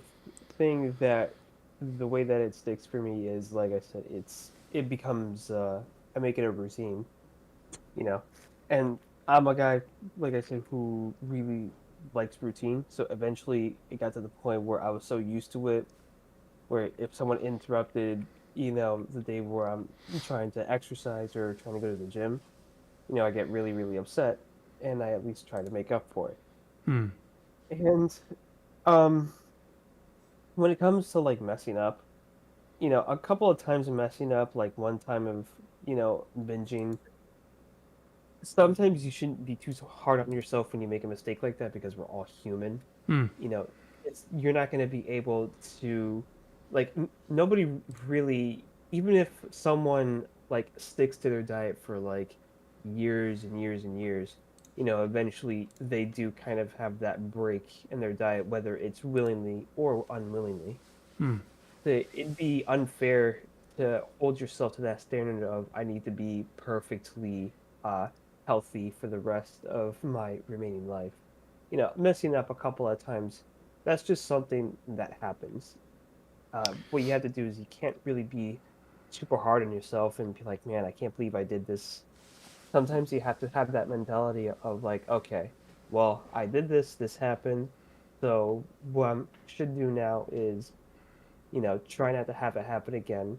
This is fine. This happened once, or this happened twice, or this happened even 3 times. Don't beat yourself up for it. Just be like, okay, I just have to be better next time. Let's continue on what we were doing before. Yeah, you're right on that. It's the healthier approach and tends to work better too long term. In my experience, the problem is like sometimes one mistake is all it takes to ruin everything and spiral right back down into the bad behavior, bad eating, and all that. So it seems like at this point I can't even afford like even just single mistakes. I mean, yeah, I can get back on track and try to get back on track and do what I can. Just be like, okay, this was not good, but I'll just get back on it. But every mistake kind of carries with it the risk of it all falling apart, basically, which is definitely something that's worse nowadays than it ever used to be. I'm not sure what age has to do with that, but that's what it seems like. Yeah, I get that. And I mean even myself, I've kind of went into that spiral, especially because it was holidays, so it also gets pretty easy with that spiral. I mean, what I would say is the important thing is that you don't actually give up, because in theory, if you keep trying, if you like genuinely keep trying, even if you fuck up 1,000 times, if you keep trying again, then eventually, if you never stop trying, eventually you succeed or you die, I guess. But either way, as long as you don't give up, right? If you just stop trying, then you can't. There's no chance to succeed. If you keep trying, then however low the chance of success is, there is at least a chance, and eventually you might get there. Even if you never achieve that final goal, trying is better than completely giving up. Yeah, aim for the stars, settle for the moon. Like, even if you don't achieve the big goal that you set, just approaching it, just on the way there, you're going to make some progress, which is better than nothing. Mm-hmm. And that's also what I'm thinking, like, over the past couple of years, whenever I, lose some fat and then put it back on, and then lose some, put it back on, lose some, all this bullshit, as frustrating as it is, arguably, it's still better than being at the same high weight the entire time, right? Mm-hmm. Especially because if you've done the exercise before, eventually, I shouldn't say eventually, it's more so like your body will recognize that it's going back to exercise mode. And while it doesn't get easier, you do get better. And since you get better, you're able to put in more effort. And then when you're able to put in more effort, unfortunately, it gets to the point where during your exercise journey, you can't really try and you can't be constantly thinking of that really big reward that you're looking for at the end of the tunnel. What you got to do is you got to look for the what really helped me was looking at the small stuff. Like, oh, today, well, I was stronger than I was last week. Right. Or, hey, today I was able to see, parts of the muscle on my arm that I haven't been able to see like last month. Little things like that do in fact stack, and it gets to the point where you'll look at yourself in the mirror one day and you'll be like, oh, I don't look too bad. Yeah. That's why it's helpful to keep track of the progress so you actually see it, actually see the numbers. Thank you, Luna Corvus. Merry Christmas to you as well. Gaslighting yourself is a strategy, I suppose. Lying to yourself is the best skill you should gain. Look at yourself in the mirror saying, I am getting better. I am getting better. Yeah. ADHD plus PTSD plus booze does wonders. Yeah, I don't think that would work for me. Booze is definitely that's not the right thing. What works for me is stimulants. So caffeine is where it's at. Same. Although I get my caffeine in the form of a Coke Zero. Yeah. Because if I try to get it from actual coffee, I literally get sick. I can't handle. Oh. I can't handle even low amounts of caffeine. Don't know why. Yeah. I literally had a pre-workout, and then my heart rate jumped to 210 beats per minute while I was exercising. I was like, I need to take 5. Damn. Yeah. Yeah, everything works differently for individual people. Like some people are fine with tea over coffee. For others, better the other way around. Some have to get it in another form, or for some caffeine doesn't work at all. Some are the other way around. They need downers rather than stimulants. Yeah, my friend is the exact opposite of me, where he has sometimes a full gram of caffeine in his system, and he'll be like, yeah, all right, it's time to work. Yeah. I mean, he's also like the type of person that can function off of 4 hours of sleep every other day if he so desires. But take note, I do say function. It doesn't mean he's happy about it. He just has insomnia, unfortunately. Oh, yeah. But he tries to make it work for himself. Insomnia is rough. I don't usually have that at all.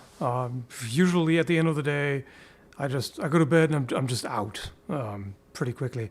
But every now and then, sometimes I have trouble falling asleep, and I had a phase like many years ago where I had actual insomnia, where just whatever I did, I just could not fall asleep, and I would just wander around outdoors at 3 a.m. or something. That was rough. That was the only time I experienced that. Until then, I was always like, what do you mean you're tired and you can't fall asleep? That doesn't make any sense. But no, that can absolutely happen. You're like, yeah, I get it now. It's a horrible thing to experience. While I don't have insomnia, thankfully, what I do have is sleep apnea. Which I guess is what causes that is that, there are times when I'm sleeping and I just kind of stop breathing, and that wakes me up. There are times, like most days, I wake up like 3 to 4 times before my alarm, which is pretty annoying. I mean, eventually, like, I'm able to go back to sleep when I wake up. It doesn't take more than like a few minutes. But even still, I've never really been able to have like a full night's of sleep uninterrupted. Have you done a CPAP trial? I thought about doing that. I would recommend that. That might actually help you. In fact, I heard. I did one earlier this year because I figured, my sleep quality is kind of garbage. I always wake up tired. So I've had a test done before where they didn't find anything, or like super mild apnea when lying on the back, and then I've gotten to the habit of sleeping on the side. But I figured, okay, just in case, I'm just tired of, being tired. And so I did a trial just to see, okay, let's actually use this thing. Took a little bit to get used to actually be able to sleep with, like, you ease into it, like you just wear it for as long as you can, even if it's just 15 minutes at first or whatever, or, a couple hours, and then you try to get through the night. And I did get to that point eventually where I could wear it for the entire night, but didn't do shit, sadly. I still woke up tired, so that wasn't it. But in your case, that may very well help. Yeah, I was thinking about it. The only thing is that the CPAP machine, like,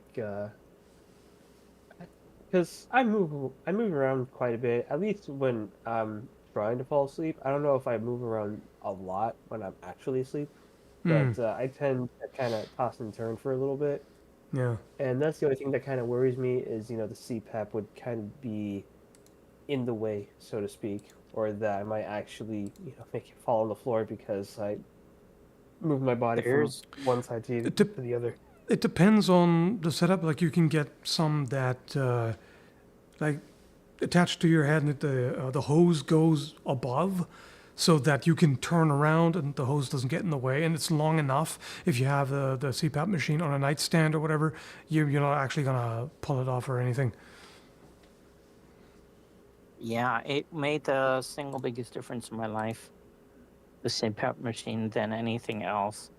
And now that I've lost 35 kilograms, my CPAP, my sleep apnea has gotten a lot better. So, what I'm thinking, Scal, is that maybe when you've gained weight more, the sleep apnea gets worse and worse. So even though it didn't solve the problem earlier, it might work better now.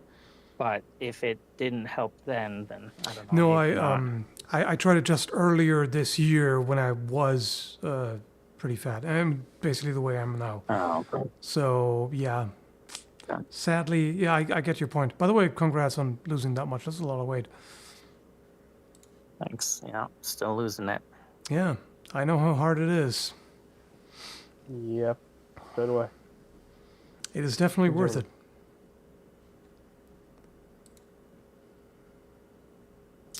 Coffee and cigarette diet. Oh yeah, the Eastern European way. That's your breakfast, coffee and cigarettes. Yeah, not exactly Sounds like healthy my either. friend's diet. Sounds like my friend's diet, coffee and cigarettes. Because that's the other thing. Like, people focus so much on just the weight, just like, oh, fat or not, or skinny or whatever. But you can be skinny and awfully unhealthy depending on what you're eating. If you're just, the food you eat is just not nutritious, it's just a bunch of processed garbage with all the nutrients stripped from it, then you're not going to be healthy either, even though you're skinny. Yeah. You need Nowadays nutrition. Nowadays, it's actually kind of hard to tell who is healthy. Yeah. Because you think, oh, you know, that guy who has a lot of muscle, he must be pretty healthy, right? And then you kind of take a closer look at him, and it's like, his face is really red, like, quite often. And so is his chest. He also seems like he has a bit of acne. I wonder how his heart's doing. And you find out, yeah, he's probably going to have a heart attack very soon. Yeah, that's the other thing. Like, sometimes you just can't tell. Like, there's so many fitness influencers and bodybuilders and everything who just, you know, croaked in their 40s or 50s or whatever because of a lot of abuse that they put their bodies through. Not just the food, but also various substances that they take to get those insane gains. Illegal substances, some places. Yep.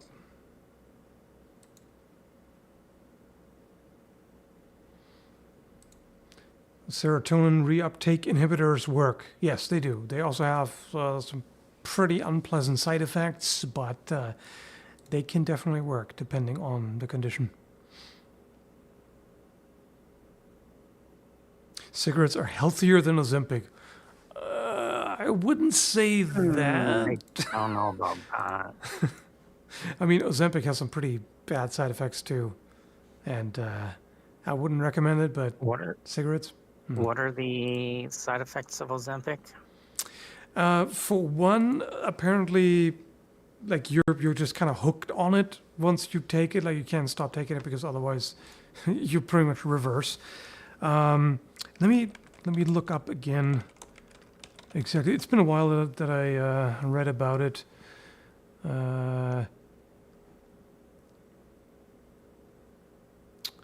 Right, can cause kidney damage.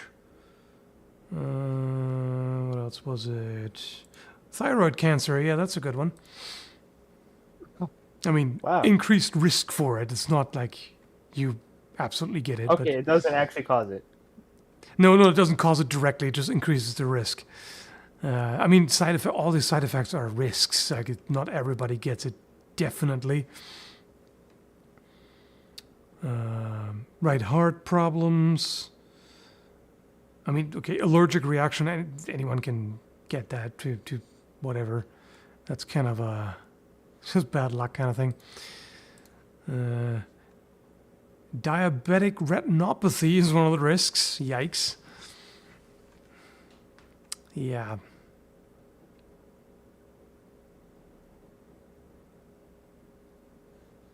Change in the way Well, things smoking is taste. like I mean, if literally that's the worst thing you can do to your body, though. So I don't think that's a fair comparison. pancreatitis, gallbladder disease. Sheesh. Yeah, it's a bunch of. I mean, as said, like it doesn't mean that you're gonna get all these. Depends on the exact risk, but yeah.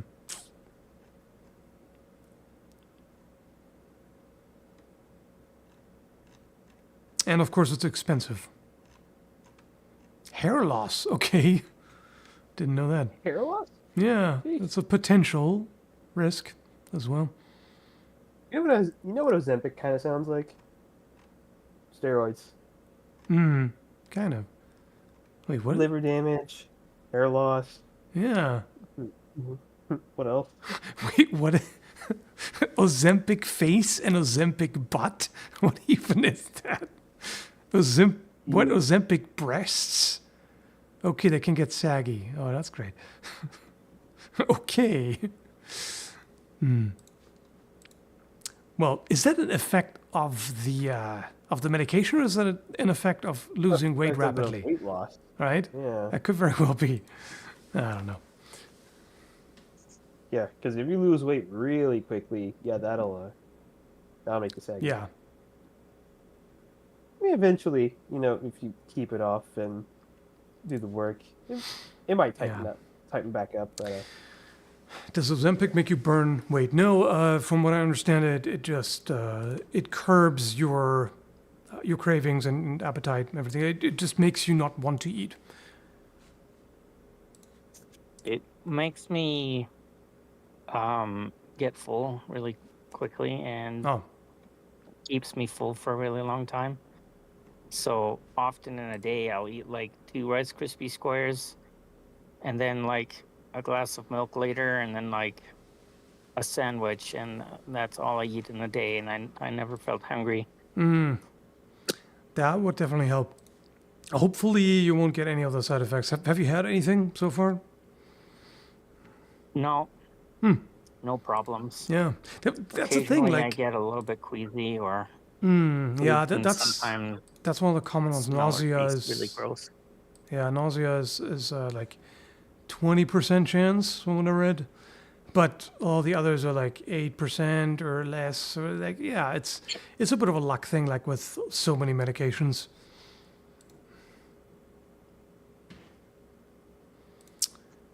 What I find what can help in my case is just intermittent fasting, where I stop eating after a certain time, just because every time I eat, there is a certain risk for uncontrollable binging. So if I eat less often, then there's less chances for that to happen. And the risk tends to be higher in the evening anyway. So I just gotta stop at like 3 or 4. Sometimes even earlier, sometimes even I don't eat after 2. That seems to work. It's just it's a bit miserable sometimes, just having like pretty raging hunger when I'm lying in bed. It's like, oh crap, I just gotta fall asleep somehow. But overall, it seems to work better.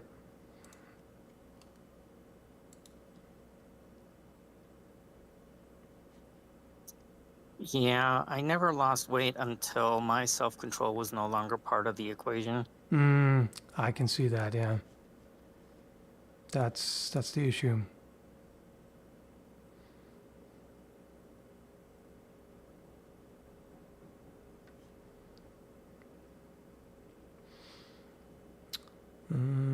Mary, stores are closed, but movie theaters are open day.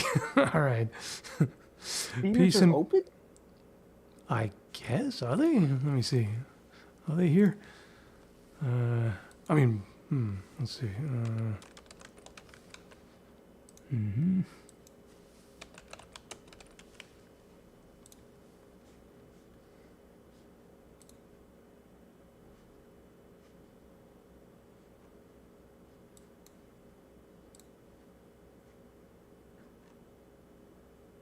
Okay, there are no opening hours anywhere. Weird. Yeah, no idea. Sounds plausible though, because movie theaters or recreation, and people might use their time off to do that. Mm-hmm. Once you start fasting, you don't get hungry anymore. At least for me, yeah, it's not the case for me. Would be nice, but doesn't seem to happen.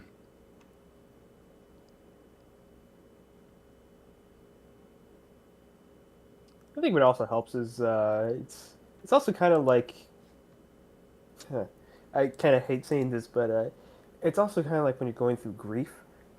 What you do is you stay busy, Yeah. and that's kind of what helps me. Like, I wouldn't say take away appetite, but more so kind of curb it. Is when you're just kind of doing something constantly. Like if I'm in the middle of like if I'm playing video games, especially with my friends, and we're playing like for hours on end. You know, there are times where I just simply forget to eat.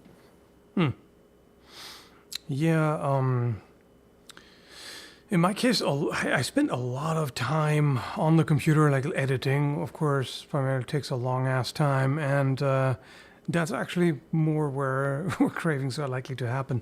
I mean, sometimes I get so deep into hyperfocus that I really do just forget about eating or anything. But a lot of the time, not so much. But then, you know, if it's like one of those days going out somewhere to record, I'm just basically outdoors most of the day, then yeah, that's not an issue. Yeah, it's good that you can get hyper focus with your ADD. I was thinking that you couldn't, but that's good. Hyper focus is very productive. It is, yeah. It comes at a cost because there's usually a crash. Like I have these manic hyperproductive phases where I get all kinds of shit done, which is then followed by just being completely messed up, like tired and unmotivated and barely able to do anything. Like I still force myself to do things, but it's much less productive. But, you know, bottom line, it kind of averages out, I suppose. Oh, I know the feeling. I kind of feel like I wouldn't say I'm able to control it, but more like steer it, where the hyper focus kind of goes into the exercise.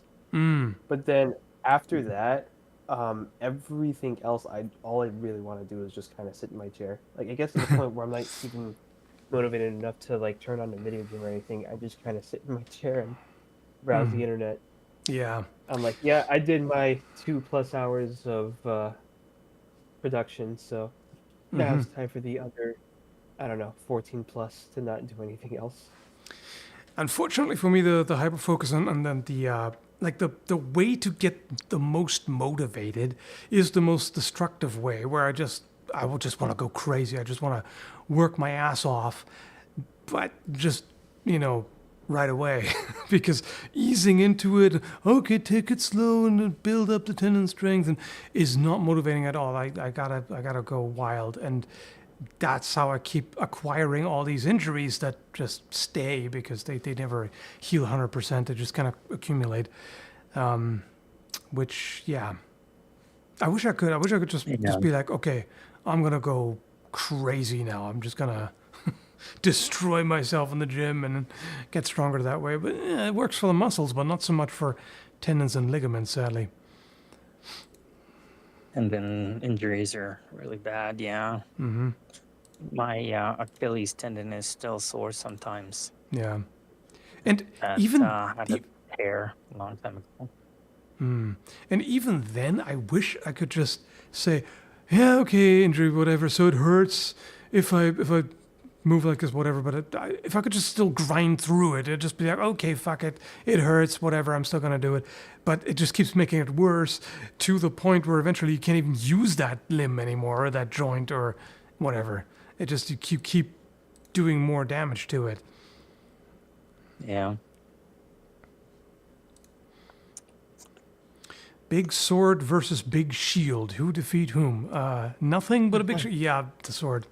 Shield. If you have nothing but a big shield, then yeah, you're not really going to be all that effective. Offense is rather important. Reminds me of the dual wielding shield question. Mm-hmm.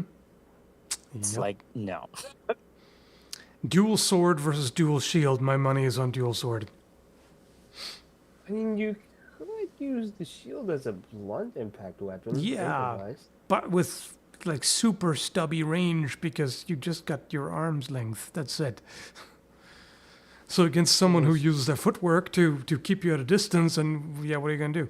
I mean, it's gonna be hard for Ooh. them to hit you, but you're not gonna be able to threaten them. Ooh, what about dueling shield?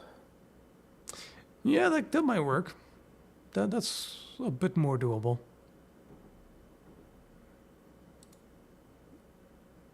I mean, remember I tried the the dual Hungarian shield versus sword and stuff, where like you at least have that blade sticking out. It's not a lot of range. It's kind of like dagger reach, but at least it's something. And just still couldn't do it. Just got wrecked, both of us. Yeah, Yeah, that's right. they're never threatened. Mm-hmm. You have to go in way past their reach to even threaten them. Yeah. Remember you saying that? And Yeah, I've it's, seen that video. yeah, it's really hard to cover. I mean, if you have bigger shields that cover more, that might work better. But the problem is always, even then, you got to be able to see. Like if you go in, you need to look at your target. So some of your head is going to stick out above the shield, which is always a target. And if you have to defend your head, like if someone throws a feint to your head, and you got to raise up the shield to cover it to not get a blade in your head, then at that point you can't see. So they can just easily feint. You can't see shit, and then they go low to the leg or whatever, or do something else. That's a problem with it. Also, even wooden shields, if you make them as big as possible to cover as much as possible, they might get pretty heavy. Yeah, At least there's heavier that. than a sword. Mm-hmm. Yeah, you're gonna be slower. And then you can forget about a metal shield if you make it that big. Mm-hmm. Yeah. It makes me wonder how, if historical European war or martial arts would have changed had they had polycarbonate shields, like transparent white shields that can withstand more than wooden shields can. Right. Because then you wouldn't be able to do the whole feint and cut, and a lot of the disadvantages of shields would disappear. But it's Yeah. like, nah, That's a good maybe point. not. Yeah, it's a good point. That would definitely help. Like, even then, you're still better off with a shield and a weapon. But you know, either way, that would make a shield much more useful for sure. Mm-hmm. Yep.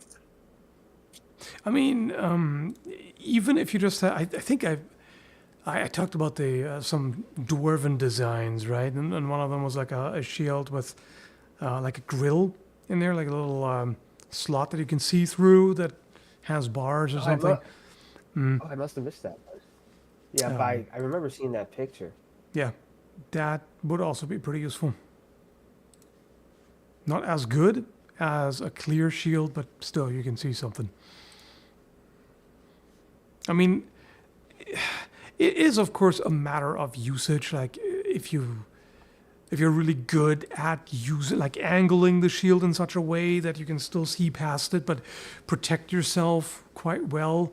And that's something that we also tried in the older video about dual shielding, to just try to angle them so that you can still look through the center, which kind of leads to getting stabbed through the gap, we found. So yeah, it's there's some ways to try to work around it, but there's still always some drawbacks.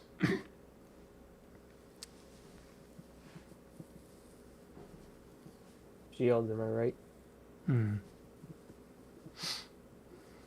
It also kind of reminds me. I always found. I mean, I wouldn't say I found it weird, but it was always something that made me curious. Was that, at first we actually had like really big shields, like at the beginning of the medieval times, because you remember, like you would have a kite shield, and then you would have like a short sword, and then as time went by, it transitioned from kite shield to a heater shield, with a slightly longer, like, arming sword. Mm-hmm. And then eventually it got to the point where the peasants or the commoners would have like a long sword or bastard sword with a buckler. And it kind of made me wonder how come we didn't get to the point where we would have like a Zweihander with an even smaller buckler. I mean, I get why, because you need that other hand to Yeah. actually use the Zweihander, but even still, I think it would be pretty interesting. I think you're better off with a complex hilt on it. Just integrate the protection into the hilt so you don't have to worry about how you're holding it. I did experiment a little bit with like strapping a shield to the forearm and using a two-handed weapon with it, which, yes, you can do. It's just pretty awkward and limiting. Like there's some angles that you can't really cut it anymore, or where it just kind of gets in the way and you're not as agile and flexible. Like it's doable, but it's pretty awkward. Would it work in a more battlefield sense, where you're in a more formation? Although I kind of feel like if you have like a really big sword in a formation, it might be even more limiting. Yeah. I mean, You mean, like they did that. small shield, big swords, or what? Yeah, like a big sword with, some type of shield. Mm-hmm. But I feel like, even like battlefield context, it might hinder you quite a bit. Yeah, I do think so. Gal made the video about the pikeman formation that they had some people with Mm-hmm. Zweihanders in there just to combat the people who get past the tips. Mm-hmm. Yeah. So I guess it's just about covering limitations with each other. Yeah, and at that point, it's pretty important to be able to move as freely as possible, particularly if there's like two pike formations going up against one another, and then there would be people like drawing their short swords and just getting past the points, like getting past the tips of the pikes, basically, and then fighting in the midst of all that with their short weapons. So I feel like a shield would have probably been too much of a hindrance.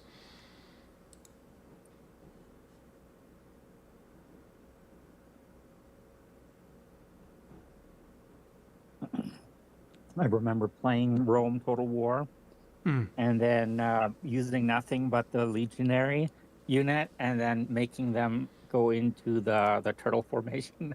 Yeah. Walk forward with nothing but turtles. Try and counter that, bitch. Yeah, that was always fun. And then they just used cavalry and fucked me, but yeah. Yeah, well, that's I what was a happens. kid. I mean, that's always when people ask, like, how do they defend the Romans who are so effective? It's like, well, or I think more commonly the question is asked about the phalanx. Like the phalanx is so like undefeatable, basically, right? From the front, yes. But if you flank them, they pretty much can't do shit. The pike formation was better at that because they were able to adjust and defend themselves in different directions. You got pike square where they're sticking them out in all directions, basically, so you can flank them. They have no mobility at that point, but they're, turtling up, basically, with the pikes. But, yeah, either way, if you have a strong defense, typically it's in one direction and you can be flanked. Or even if not, you're kind of stuck, and then you might be susceptible to projectiles or artillery or who knows what. Yeah, there's no one strategy that's undefeatable. Yeah, like if you had the ultimate nobody would leave undefeatable formation and position where you fortified, like nobody can assault you, somebody would probably just start rolling boulders down the hills and play bowling with you or something. There's always a way. There's always a counter. Mm-hmm. There's no one best thing, or else everybody would be doing it. Yeah. I mean, I guess guns. if you take that concept to the extreme, then ICBMs are you can't really counter it.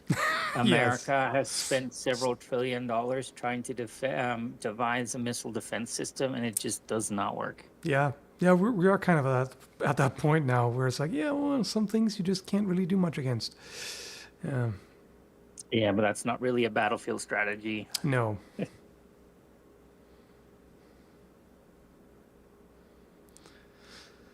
Well, armed polearm users are really not that vulnerable to missiles. Well, yeah, true. I mean, well, it depends on what missiles. I mean, yeah, they're not that vulnerable against bows and whatnot, and crossbow bolts, but, well, ballistas and guns, which existed already. I know people say missiles as in range attacks, but I always think actual literal missiles. Oh, yeah. Self-propelled, So when yeah. when they say, are they vulnerable to missiles? It's like, yeah, dude, it's a missile. That thing's explosive. Everyone's vulnerable to that. You're gonna die. Yeah.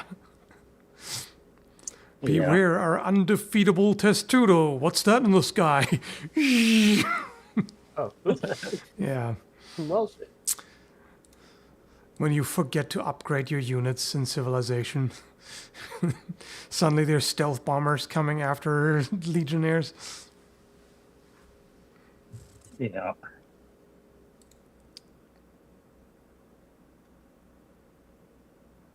Hellfire missiles, yeah. Yeah. Tobin says, a la Todd Cutler, here's my smelly burning pitch grenade. Yeah. Yeah. Right. Just use burning arrows or chemical Yeah. warfare on these bitches. When in doubt, set them on fire. That was a thing in the World War II, actually. The Russian tanks were built so poorly. They had tens of thousands of them, and that's what stopped the Blitzkrieg. But they were built so quickly that a lot of the welds a lot of the sheet metal didn't line up, and so there was lots of holes. And so the strategy against them was just to throw a Molotov cocktail on them, and the fire goes through the cracks, and then suddenly you have a fire inside of your tank. That's gotta be an awful way to die. My goodness. Yeah. Suddenly you get baked. Like, it's not a rock, paper, scissors beat, haha, you can't do anything now, but it's like, well, shit, now you have to put out the fire or get out of the tank or whatever. You're not invulnerable. Yeah, the Russians with their very quick mass production of shoddy things. That has totally changed, right? Yeah. They have completely different tactics now. Yeah, no one does that anymore. Everyone likes to take their time and, make things that function correctly all time, every time, 100% of the time. Yeah, see, the Germans, with their optimization during the Second World War, it was actually a deficit to them in that context of invading Russia. They changed their assembly lines too often to fix the Tigers' problems as they went along and were found. And so they had less Tigers. And so, the argument can be made that 1,000 shitty tanks are better than 10 really well-made tanks. That's true, yeah. I mean, there's also just a colossal size difference. So when you just compare the countries, I mean, obviously, a lot of Russia is just empty, but still, they had a lot of industry and manpower. Yeah. It sounds like they just really wanted to try to go for quantity over quality. I feel like there's a valid strategy. I feel like there's probably a sweet spot between, like, not so perfectionist that it reduces your output, but not so quantity over quality that it falls apart. There's got to be some optimum in between, right? Yeah.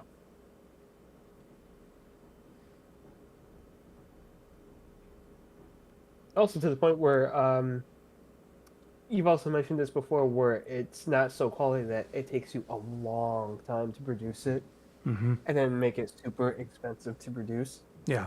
But also not so cheap to the point where even though you've been able to crank it out in such a short period of time, that it also, gets destroyed in an even shorter period of time. Yeah. Yeah, that applies to everything, like throughout the ages, for sure.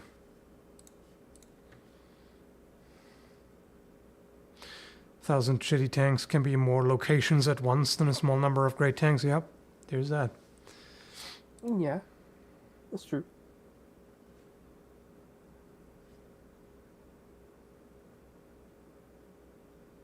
Reminds me of StarCraft Zerg versus Protoss. Yeah, kind of. It is a bit of a quantity versus quality sort of battle. Terrans are the in-between. Yeah, pretty much. Yeah, Protoss have all the big, hard-hitting units, and I mean, Zerg obviously have that too. The Ultralisk is just this big hunking thing that does a ton of damage in tanks, but they have a lot of, little crappy, little cheap swarm units. Hence the annoying old Zergling rush. That's always great.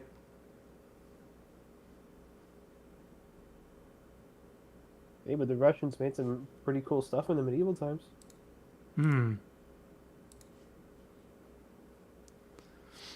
At least from my knowledge. I could be wrong. I might be confusing Russian with Poland. That's why the Poles and Brits have tea kettles in their tanks? Yeah. Tea kettles. Because you gotta have your tea, right? Always. One thing... A nice bit of downtime. One weird thing we found out is that, even though the Brits are always about tea, it's a big part of the culture and everything, but it seems like they're not really tea connoisseurs when it comes to the actual quality of the tea. They may drink a lot, but not really the best stuff. Some of it is rather underwhelming. I forgot who is, I feel like Britain's not really the tea snob, it's another country, but I'm blanking out on the name. I want to say China, but I think I'm confusing that with Italy and their noodles, because a lot of people like to say that Italy knows their way around pasta. No, China definitely has a rich tea culture, yes.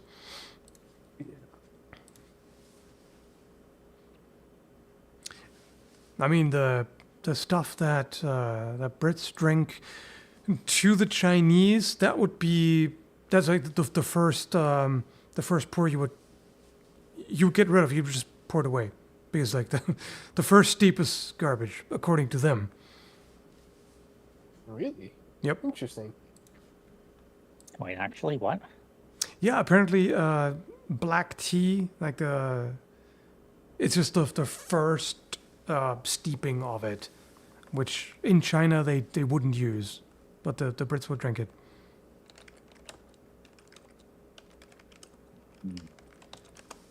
So they're the Russia of tea. Kind of. I guess. Chinese green tea is too strong. Yeah. You must be British to say that. Oh no, too much flavor. Yeah, that happens. Needs more milk. Yeah, need some more beans on toast. Yeah. Still can't believe that's an actual meal. How could you? And Yeah, see, during World War particularly, II, they had canned food and bread, and so their breakfast is a lot of just canned beans on toast. and that's the and thing. tomatoes. I could see a version, like a fancy version where you make it nicer or whatever, but it's literally just dry toast. You put dry toast on the plate, you open a can of Heinz beans and dump that shit on there. Done. And that's what they serve Yep. you. Like, what? Why am I paying for this? I can get this at a grocery store for like $3. Yeah.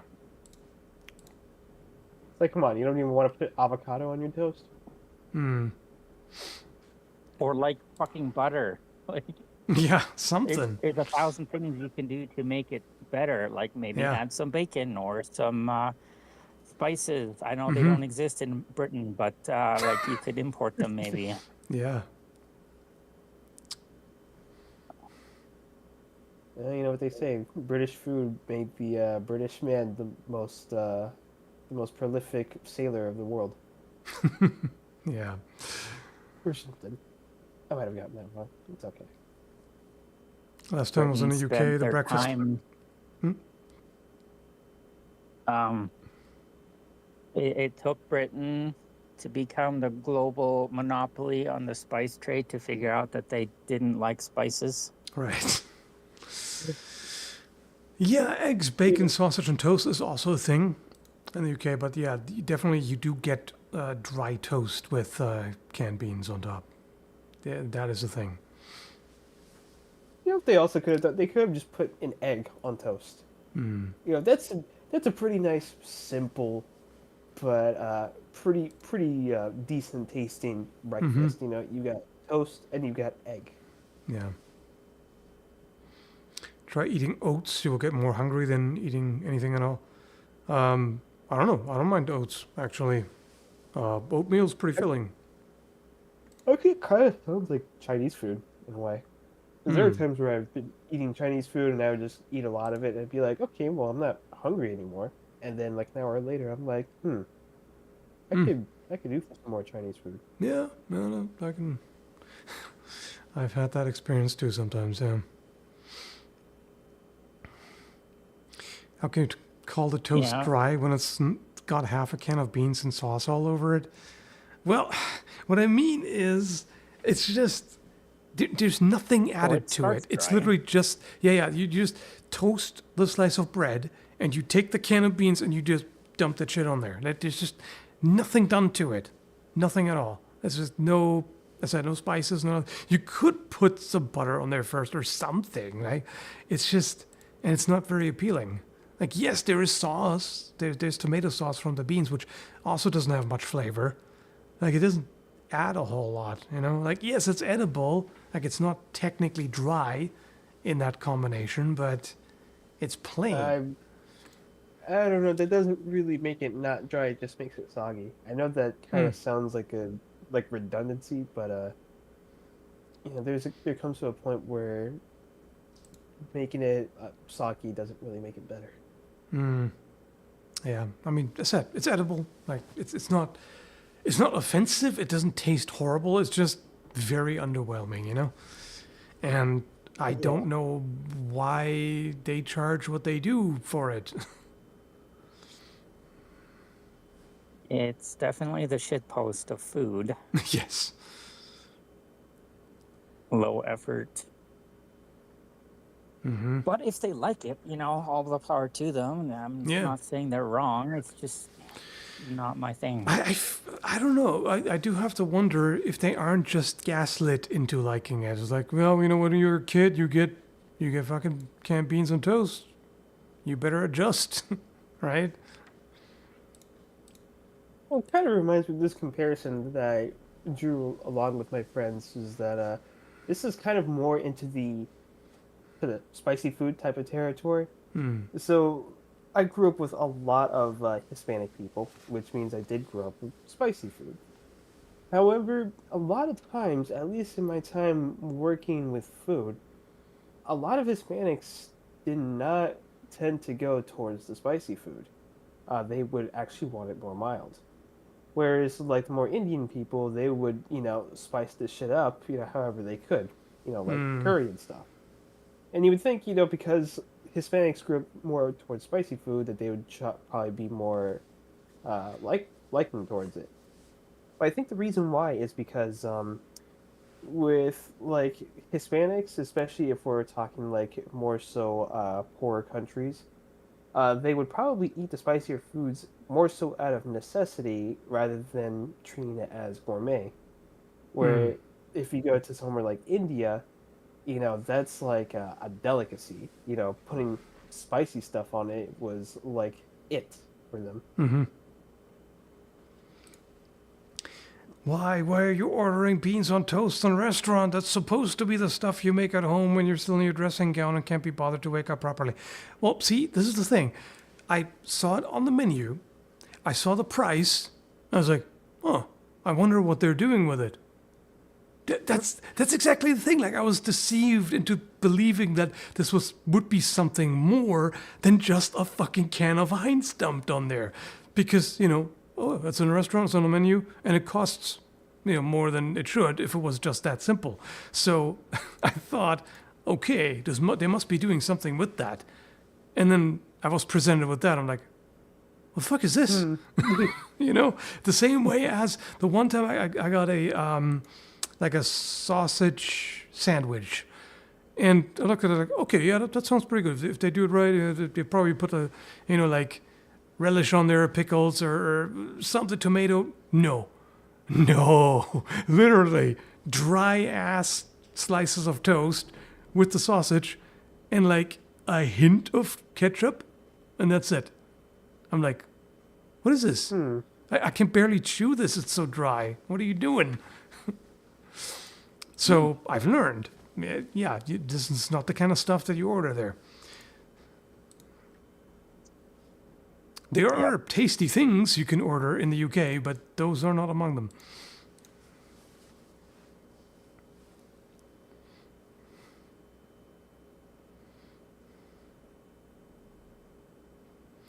Merry Christmas, love the content and what you bring. Getting extra turkey from Thanksgiving.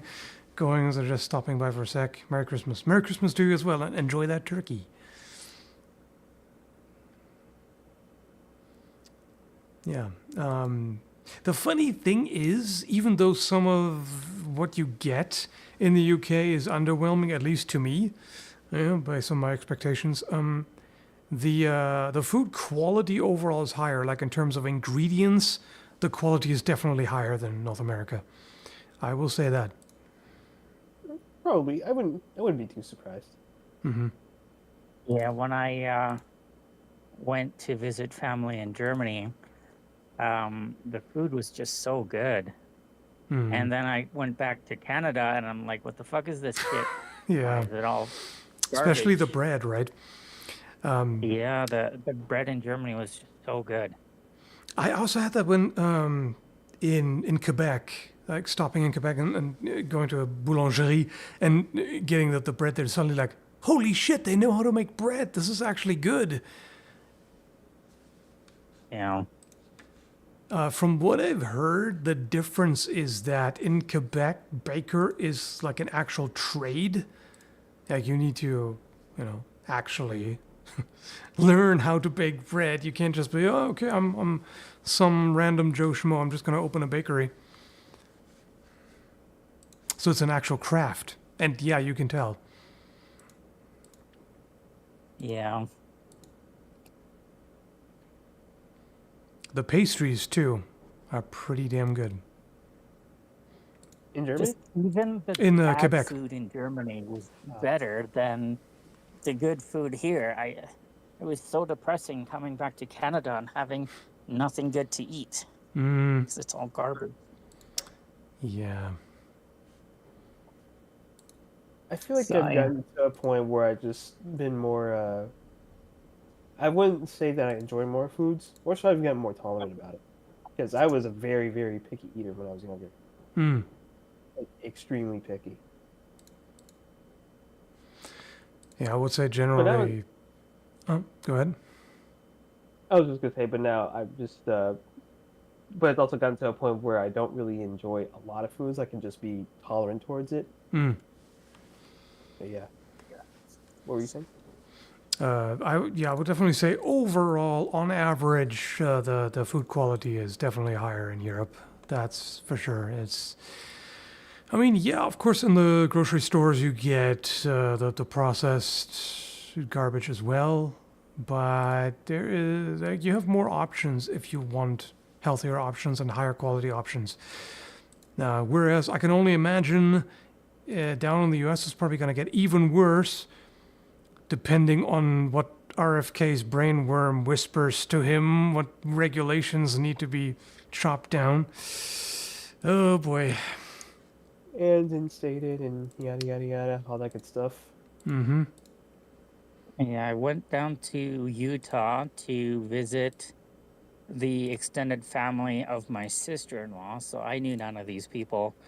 I made them lemonade. I made it Brazilian. I don't know if it's like an actually Brazilian thing, but Brazilian lemonade is when you add evaporated milk to it to give a bit of contrast. It's kind of weird, but I really like it. They didn't have evaporated milk. They only had sweetened condensed milk. And I'm like, it's not going to be as good. And like, I tried it, but it was just way too sweet. And then the next day we went out and we bought evaporated milk, and I made it again and I used evaporated milk. I'm like, oh man, this is so much better. You can like actually taste the lemonade, and you know, it's a more subtle flavor, and you know, it's got more complexity to it. And then they said, oh no, I like the other one more. This one's not sweet enough. And I'm like, what the fuck? What? Yeah. All their food, like their bread, had sugar in it. Like, what? Why does your bread have sugar in it? And I asked them to buy me some, like, you buy me some crusty rye bread. And then they brought bread, and it was basically brown dyed Wonder Bread. Like, what the fuck is this shit? Oh, that's rye bread. And I look at the ingredients, and rye is like the 10th ingredient, and it has like food coloring in it to make it brown. What? Yikes. Shit, you wonder why you have an obesity epidemic. Holy shit. Yeah. I will say there is there's a bakery chain here, which is actually pretty good. Cobb's. You do get bread there every now and then. It costs a bit more than the grocery store stuff, but it actually tastes of something. Like it's actually like it's not as good as European or Quebecois bread, for example, like at proper. I say proper, but like, you know, family-run bakeries, shall we say. But pretty good. Definitely better than what you would otherwise get. It's acceptable, at the very least.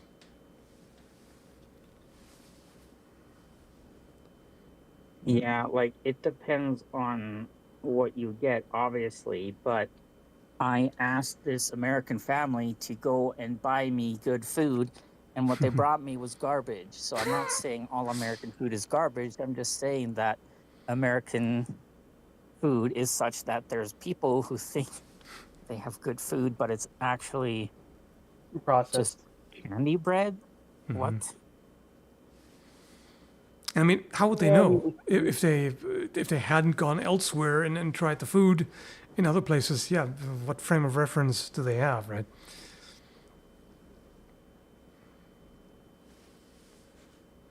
Yeah. To be They fair, add sugar to their rice. yeah, I think it's gotten to a point where you just add sugar and salt to everything. It's either sugar or it's salt. Or both. Yeah. Or both. And then you get this really weird type of food that, you know, a set amount of people eat, and you look at them like they've got a second head growing out of their neck. I mean, I will say though, even though on average European food tends to be better, there is this atrocious Italian crustless bread, which is like hyper processed white bread that tastes of absolutely nothing and has no crust. Like, what are you doing? Really? Yeah, In that's Italy? the food they choose to buy. I mean, in all fairness, I don't know if that's actually something they have in Italy or if it's just like an At one import shop? for the North American market. Like it's apparently made in Italy, but maybe they're just like, well, okay, North Americans like this weird shit, so let's ship it to them. I don't know. Yeah, I don't know. It kind of doesn't really sound like something Italy would do. I might be a bit biased though. Let's see, I can't remember what it's called. Let me see if I can find that.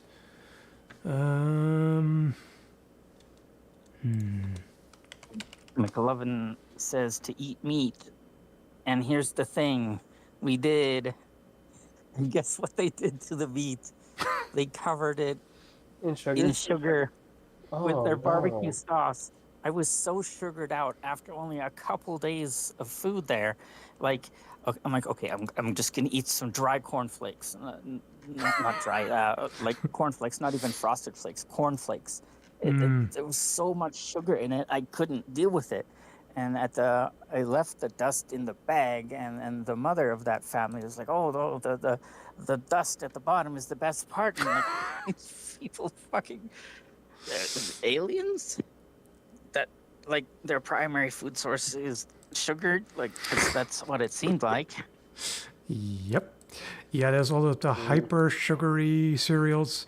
I mean, I will say, they're definitely engineered to be as addictive as possible. Particularly Crave. Have you ever heard Crave? It's like literally the cereal Yeah. equivalent of crack. It's insane. It's actually tasty, like but it's mainly addictive. It's ridiculous. It's just candy in a bowl with milk. Yeah. Kind of reminded of that one news story where a guy literally put opium in his food so that way people would get addicted to it. They would come back to his restaurant. I think he got arrested. Wow. That's insane. Yeah, literal opium. It was like, yeah, this'll bring traffic, and it did. But you know, there's consequences to that. Oh man, for some reason I really gotta get back to the restaurant. Oh, I gotta have more of that. Man, this spaghetti's kind of average, but I just can't stop eating it. I don't know what's wrong with me. Oh, that's what's wrong with me. Uh-huh.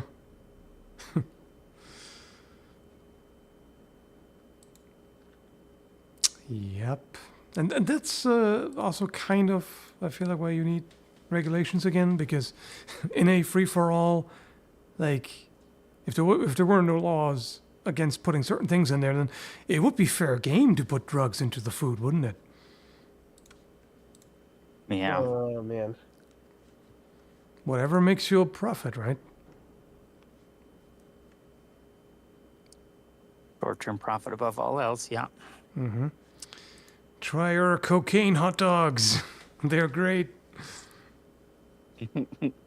Or at least addicting. Or just imagine, What's the difference? you know, there are those cereals with like a dusting of powdered sugar. Like it's just cocaine instead.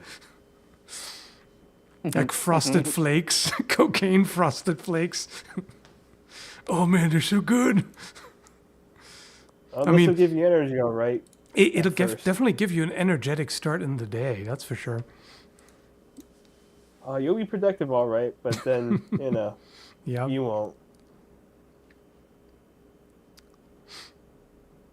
I like Boston cream pies. And they're just filled with cocaine cream. What's the secret ingredient to this? Crack?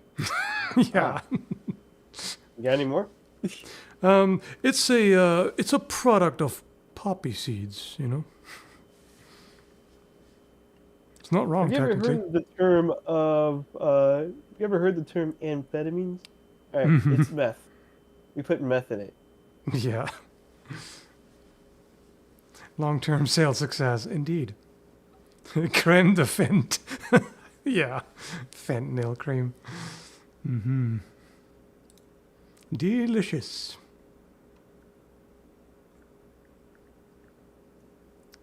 They put mushrooms in the mushrooms. Yeah. Canned mushrooms with shrooms. That would just be funny if someone was just like, "Hey, do you want mushrooms on your pizza?" Yeah, sure. And then they just take actual shrooms. Yeah. Oh, sorry, I think I misunderstood you. No, that's fine. Keep going. Yep. Get some nice slice of pizza. It's on your tripping balls for some reason. I don't know if that enhances the experience. Man, I love this pizza, but every time I eat it, I feel like I'm seeing voices. Yeah. Yeah. Oh, yeah, you heard right. that right. I'm seeing voices. Yeah, right. Didn't the Germans have cocaine chocolate for tank drivers in World War II? I wouldn't be surprised. I think there was also that rumor that literally Coca-Cola, the Coca-Cola, put actual Coke inside their inside their drinks. Yeah, I think don't know if that was true, but it was definitely a big rumor. Yeah, I think it's true, but I'm not 100% sure. I mean, they used Tobin it. mentioned that. They used it for a number of things. I mean, they used all kinds of stuff that we wouldn't accept anymore. I mean, have you seen the medicine that they used back in like the 1920s? Mm-hmm. That was they were full of types of ingredients. Like, I think they mixed literal alcohol with amphetamines, and they're like, yeah, this will help cure your, I don't know, hypoxia or something. Don't take too much of it. Yeah, I mean, in all fairness, if you if something is still fairly new and you may not know all the potential risks and side effects and everything, you're just like, oh yeah, this has some benefits. Let's use this. Like, oh yeah, asbestos, that's a great fire retardant. What could possibly go wrong? Yeah. It's also a wonder material for brake pads because it's very rough, lasts a long time, does not overheat, is easy to shape, and works beautifully. That's the thing. Some of these materials that we don't use anymore, it's not like they don't have benefits. They have great benefits. There are plenty of really good things, but there's also a bit of a deal breaker, sadly. Yeah, that's why we use them in the first place, because they work. DDT is very effective at killing mosquitoes. It just so happens to do a lot of bad shit.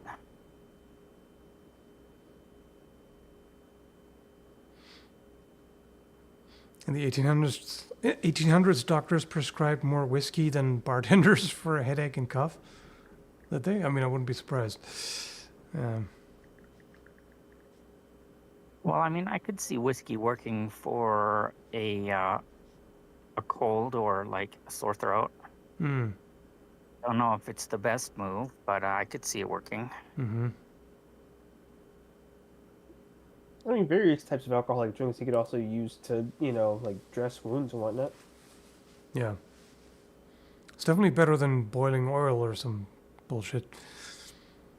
Ooh, yeah. Our descendants will say the same thing about plastics. I mean, we already know they're bad. We already know that we have microplastics in our bodies everywhere. And it's a question of how many other things will in the future be seen as... I can't believe that these people used that. They were poisoning themselves. Were they stupid? No.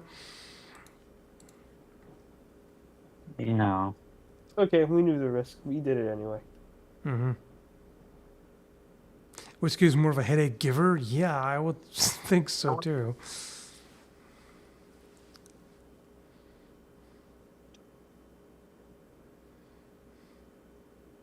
Our descendants are made of plastic at that point? Yeah, probably. I can't believe that they weren't made entirely of plastic yet. How did they even live? They had such a low plastic percentage. Lol.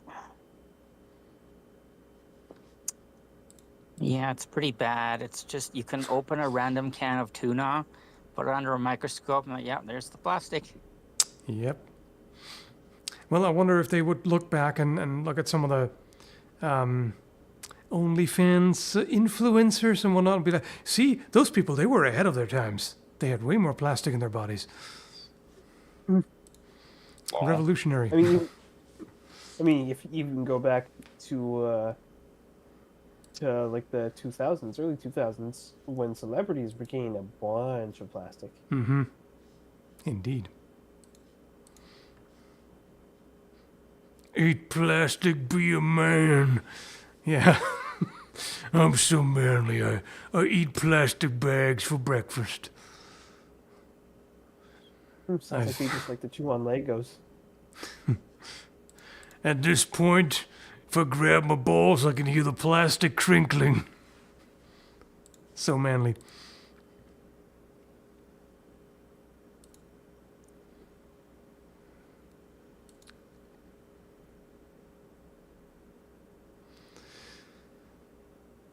Yeah, see, the effects of plastic is difficult to research because of the ethics of, giving somebody plastic to see what would happen to them.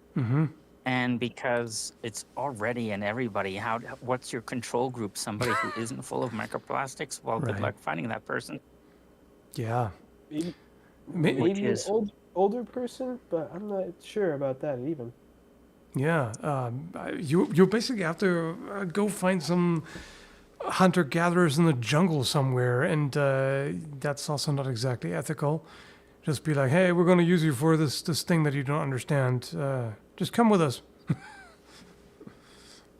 We won't hurt you, promise. Yep. I mean, even they probably have some pollutants in their system just because there's just certain things just circulate worldwide, but they don't use plastics in everyday life, so that would be a control group. Yeah. But Well- yeah, definitely ethically problematic to make a good experiment for that. Yeah. Which is why a lot of people point to like, oh, where's all the research saying microplastics are bad? It's like, well, how are you supposed to do it? It's like, It's it can't be a good difficult. thing. I mean, we know that at least in one sense it's a bad thing because it clogs your arteries. Like, just physically, there's just physical obstructions accumulating. That can't be good. We already know that. We've seen that in we action know before. it's bad. It's just not enough research to say how bad. Because And- it's difficult to do that research. Yeah, and microplastics in your brain, that can't be a great thing either. But yeah, like you say, what's the control group even at this point? Like, even if you keep an eye on it over time, you know, as people accumulate more and more plastic in their bodies and you see negative effects, then the question is, okay, does that come from that or is it something else causing it? Because it's said, no control group. Yeah. Yeah, maybe eventually there'll be nanobots or something that can clean the plastic from the body. So then maybe you can create a control group. Like, okay, so here we have a cleaned up person, and here we got someone who's still full of plastics, and let's compare.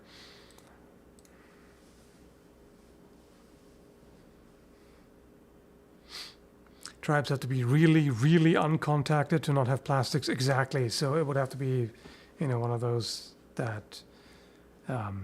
Yeah, it would be just unethical in all kinds of ways. And they generally don't want to be contacted. There's the one tribe that just every time a plane flies by above, it gets nailed with arrows because they're like, nope, the fuck is this? Well, they know what happened to the other uncontacted tribes that accepted Yeah. some contact. Yep. Colonialism happens is what. And So, even you if know, they, fair that they get the fuck back. yeah, and even if they didn't know what to expect at all, that's like, if you don't know what a plane is and suddenly you see one come by, it's like, what the hell even is that? I do wonder what they think. Like, how do they even interpret what on earth is going on there?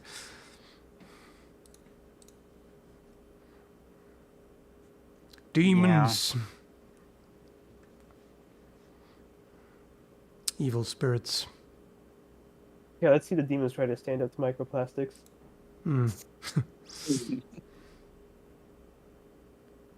Oh yeah, remember when zinc and lead were required in your car's fuel tank? Yep.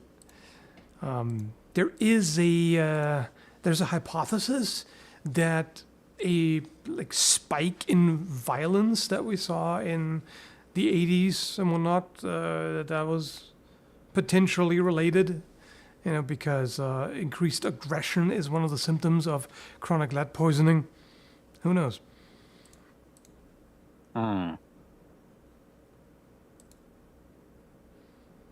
But yeah, grandparents. What was that meme? You know, grandparents full of lead, parents full of grandparents full of asbestos, parents full of lead, us full of microplastics. Yeah. I wonder what Yeah. the next cool thing is going to be. Yeah. Good question.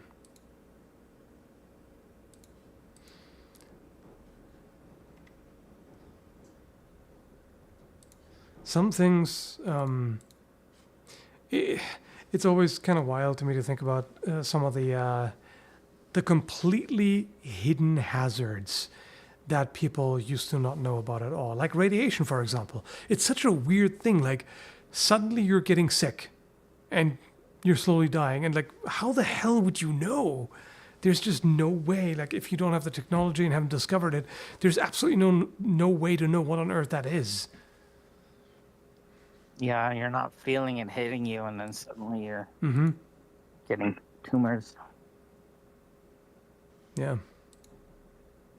Or certain gases that are odorless and you can't see anything, but suddenly you just, For example, there are certain things in cave exploration. Like sometimes you have certain gases that are heavy, that sink to the ground. So like you're walking around in the cave, you're fine, and then you come to a narrower passage and you have to get down on all fours to crawl through or something, and suddenly you die because now you're inhaling it.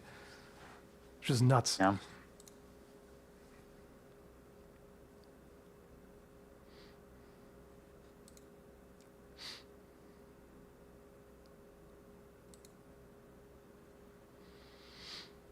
It's actually funny how many ways we find to poison ourselves. Yeah, it is. I mean, it's just so many things that we discover and we find good uses for, and then eventually we figure out, oh crap, this is actually bad. And it takes a while. You don't. It's not immediately obvious. There are certain. If mimics were real, you would be wary of chests, because it's immediately obvious. Oh crap! My body got eaten by this apparent treasure chest. But if you succumb to radiation or invisible things or whatever, or just some long-term exposure to whatever elements that don't drop you right away, but they just reduce your life expectancy. That's pretty hard to suss out what exactly caused that. Yeah, evolution prepared us for immediate consequences. Mm-hmm. I go here, panther killed me. Yeah, long-term trends are difficult to understand, which is why global warming is so hard to convince people. They're like, oh, it's not quickly, right? Yeah, but it's like over 150 years. Look at the data here. Mm-hmm. Yeah. And I mean, it's gotten to the point where it's very obvious in everyday life, where like every summer is hotter and every winter, you get less snow or whatever, or sometimes more, depending on, because it's a complex system and all that. So yeah, at this point, it's pretty damn obvious to just about everyone, but still. Yeah, it's slow enough and long-term enough that people don't really get the sense of urgency that they should have. Mm-hmm. Yeah. I at least see that there are more people that are being convinced that it is in fact happening. It's just you don't really have the like you mentioned sense of urgency. They feel like they can just be like, oh well, I mean, it's not going to happen in my lifetime, so. There's the other thing, yeah. Sometimes there's just a bit of apathy, because like, yeah, well, what am I supposed to do about it? And yeah, I mean, fair enough. Like telling people to recycle and use less water or this and that and the other isn't really gonna do much of a dent when big corporations go literally Captain Planet villain and pollute on a massive scale. That has, and people just billionaires taking their jets for like little pleasure rides and whatever. Like, yeah, nothing that you as an individual on that small scale do is going to make a dent compared to all this. So yeah, I get it. There's a lot of like, what the hell are we supposed to do? I was watching a video the other day about how postal services are still using manual data entry by a guy looking at addresses and then entering the country it's supposed to go to and then throwing it onto a conveyor belt. And the number of packages that go to Australia instead of Austria or vice versa is ridiculous. He was tracking packages with air tags, and there was one package that went around the Earth 2.5 times when it should have just gone from, like, I don't remember where, Germany to Denmark or something like that. So here we are drinking out of soggy straws, and there's companies who they can't be bothered to automate their sorting, and so they send airplanes tens of thousands of kilometers further than they should have been. And airplane companies or like airlines flying empty flights just to maintain their schedules, just to maintain profits. And how is my soggy straw helping? I don't get it. Yeah, the straws aren't really gonna do all that much. But yeah, I've seen that once too. This like that there was I was looking at the tracking, and a package just ended up somewhere else entirely. It was supposed to be sent from the U.S. I forgot which state, but not one of the southern states, like not terribly far away. It was supposed to just be sent up to Canada, and then it ended up in what was it, Mexico or something ridiculous. I was like looking at that, like, what are you doing? It did arrive in the end, but it definitely did a detour. Yeah, hell of a detour. Jeez. Yeah. Yeah, because like in the video, they were explaining how those huge fly to South Korea and then to Germany and then to South Africa, and then like the way those things happen is that the sorter puts in the wrong country code. It goes onto into like a little sub bag, and then once that bag is full, it goes onto the airplane container, and the airplane container has one manifest that one dude checks, and it's like putting it in a piece of paper and tucking it in. And so if you've got somebody who sends it to Austria instead of Australia, and then somebody put that bag in the wrong container, and then somebody put the wrong tag on that container, you've got the whole container going to the first wrong country, and then they realize that that container wasn't right, so they put it to the right country, and then that little bag gets opened, and then it gets sent to that country, and then when it gets to that country, they open the bag, and they're like, oh shit, this one package is going to the wrong country. And so you have the whole package going across the world 10 times, all from just a couple easy to make mistakes. I feel like there's often an illusion of efficiency. Like we just assume that things are being done efficiently. This is just the expectation, right? But so often it's absolutely not the case with a lot of things. Taylor Swift taking her private jet so she doesn't have to drive for 2 hours. Yeah, it's just so much. Yeah, I was going to mention waste. that too. It's the usual double standards, like, oh well, we can demand all kinds of things from the poor and people who struggle and whatever, but the rich and powerful, it is a totally different set of rules that applies. We're just going to do things differently. One of the most compelling arguments, well, I'm not going to make that superlative, a compelling argument that I heard is that the carbon reduction from all of the restrictions of COVID equaled about, I don't remember the exact amount, let's just say 35 seconds of operation from the U.S. military. Damn.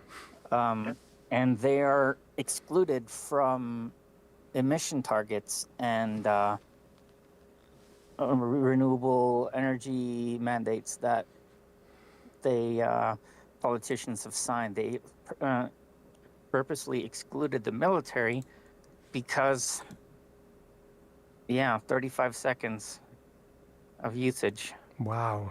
From all the aircraft carriers and aircraft and tanks and helicopters and. That's even worse than I would have expected. Things. Yeah. So I don't know how paper tasting a Sprite is gonna save us. Yeah. I don't even think they're even in, at least in popular manufacturing anymore. At least from what I've seen. I haven't seen any more paper straws. I think they just gave up. And I think there are so many better alternatives. There's like bioplastics and like a styrofoam alternative made of mushrooms and whatnot. There are technologies available. They're just not being used on a large scale, especially. Yeah. We need flying cars. I mean, there's something sort of I've seen like basically upscale drones as like personal flying vehicles. I think it was in China, which of course are only available to the super rich.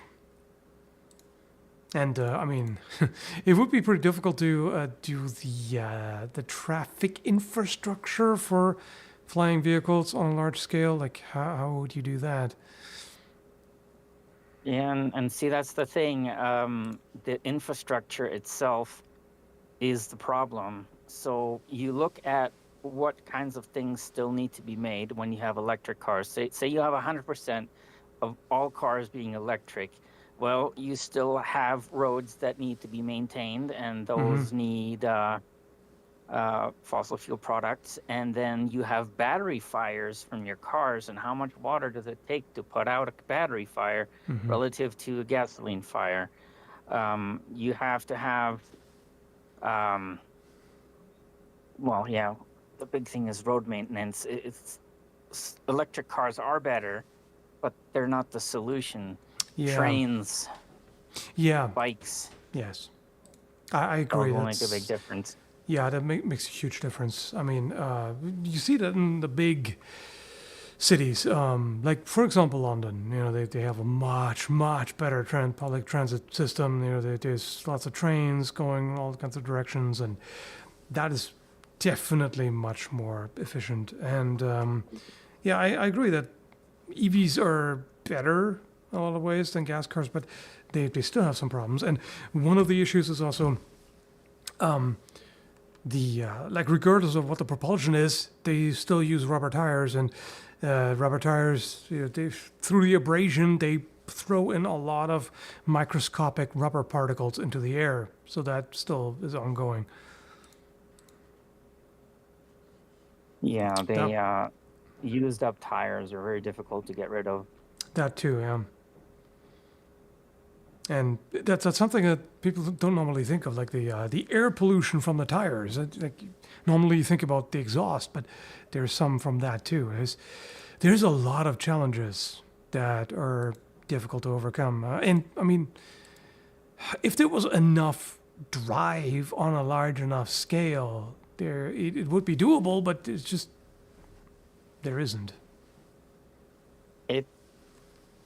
It maintains the status quo too much to be effective enough, and yet it's already requiring too much change of the status quo to be really implemented.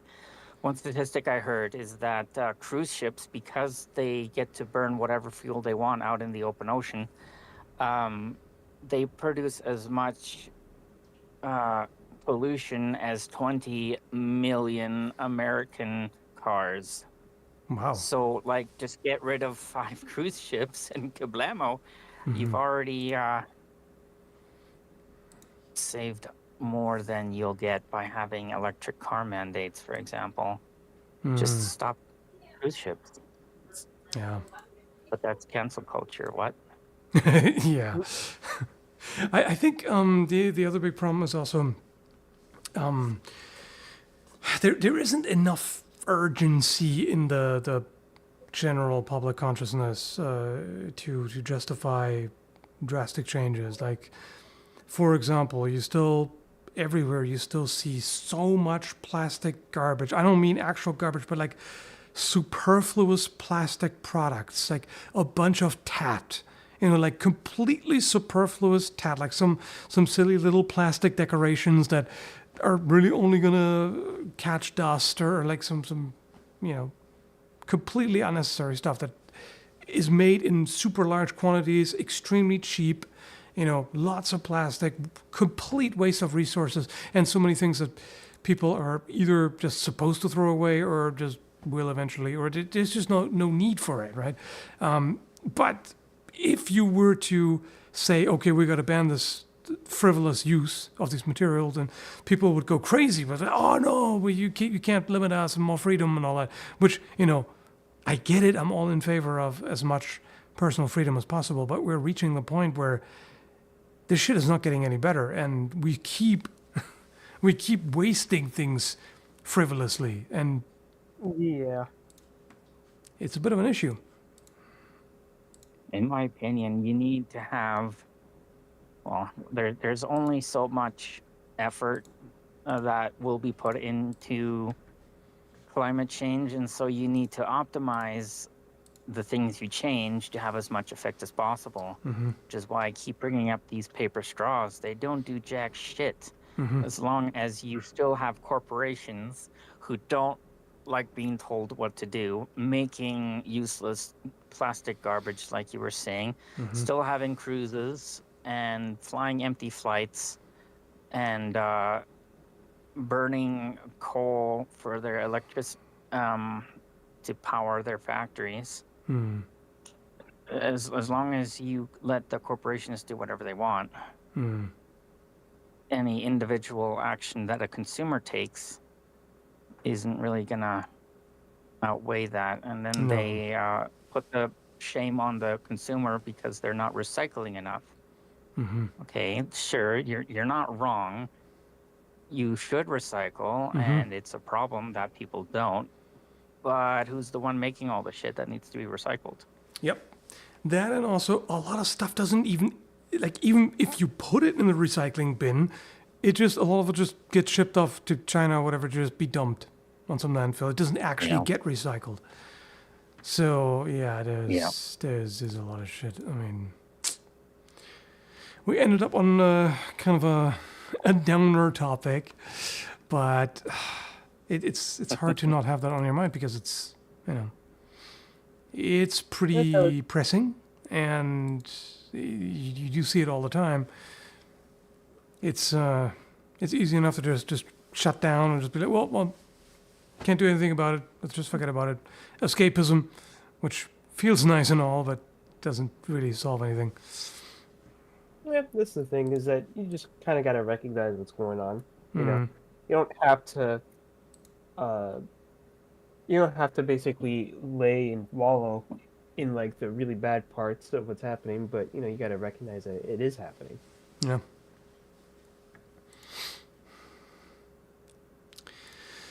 Well, I guess we can at least try to approach the next year with as much optimism as possible.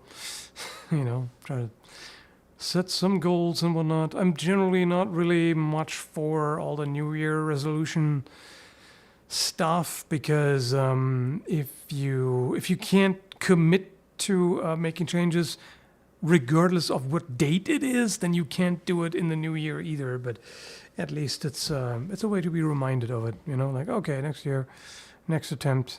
It's New year, new me. Am I right? yeah, exactly. I actually wanted to ask you guys, what did you guys get for Christmas? If you got anything for yourselves. Oh, we don't actually do gift giving. We don't really celebrate Christmas as such. No, I got you. Yeah, we celebrate Christmas, but we don't do presents. Mm. Were you gonna do anything special for the holidays? Nope, here, not really, nope. just chilling. I mean, No, I got you. trying for a little bit. I can only do like a couple of days, and then gotta get back to it to not fall too far behind. Yeah, I had to work last night shift from Christmas Eve to Christmas Day, and then I gotta do it again tonight. Right. Mm. And then I gotta do the same thing for New Year's Eve and New Year's night. Oh yeah, that's About fine. it. Yeah, on the bright side, yeah, at least got some time to, you know, just kind of wind down a little bit. You know what I mean? Yeah. Yep, that's all you can do sometimes. Just try to keep yourself halfway sane and be productive, because productivity is the main metric by which your worth is measured, of course. It is a wild night. Mm-hmm. Hello. Hi. How you With the doing? wild swords. Merry Christmas. Happy Yule, everyone. Happy Yule. Happy you. Is that Skallagrim? Yeah, it's called. Hello. My mom says hi. Hey. Mm. Well, Nate, you came pretty much just in time for the end of the stream, more or less. We've been going for over 3 hours already. It's been 3 hours. But, Oh wow. yeah, it's been Wow. a hot Damn. minute. But Well, I at least want to be able to say hi. we can chill for a bit longer. Yeah, we don't have to say. I mean, I don't want to overstay my welcome, and if you guys have something to do, you don't have to say in my account. But I just wanted to at least be able to say hi to you guys. Oh, Since, yeah. it's the holidays. Yeah, thanks for popping in. How Yeah, I have mean- things been going on your end? Recently better. That's good. That's a change.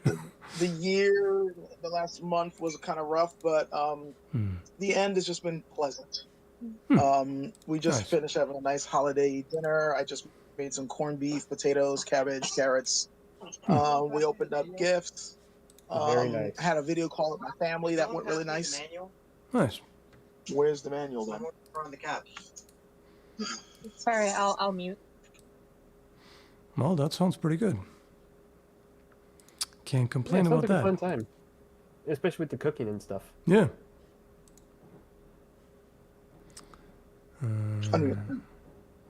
feel like Yeah. I had something else I wanted to add, but I can't remember what it was. I'm sure I'll remember later when everyone leaves, and I'll be like, Oh, yeah. that's what it was. Most definitely. That's how it goes. Yeah, pretty much. No worries. The Yeah, apocalypse this is is right the around the first corner. time. Was it? Sorry, this is the first time I'm meeting 1,000 mice. Hello. Hi, how you doing? I'm doing How's that? okay on this Christmas. How are you? I was actually pretty happy to be able to catch you guys here on VC. It's always nice. That's not. Who's that? It's good people. Oh, that's what I wanted to. That's what I remember. Okay. So, Scott, you remember how we mentioned a few hours ago when I was playing the sword sim? I actually made one more thing that I wanted you guys to check out. It's Okay. actually I wanted to make a practical version of the big Goron Sword from Legend of Zelda, because it's not a sword that a lot of people mention. Right. But it is actually one of my favorite swords, and I actually plan to get it, get a custom-made commission for it eventually. Hopefully Yeah, it won't break after 3 swings. Hopefully not. We're not getting the giant's knife. Don't worry. Is it But in the I wanted to see what you think of my take on it. I tried to make it as practical as humanly possible. Yeah. book? It would be. Yeah, it's a lot narrower than the original. But the original is quite large. Yeah, the original has a really wide blade. Like we're talking wider than the Albion Principe. Yeah. So I tried to narrow it down to I think it was like 55 millimeters for the width of the blade. Yeah. And I tried to thin out the guard as much as possible, but still keep the general shape of it. And I wanted to have that middle emblem that the Big Goron Sword had too. But the thing is that the middle one was really, really big.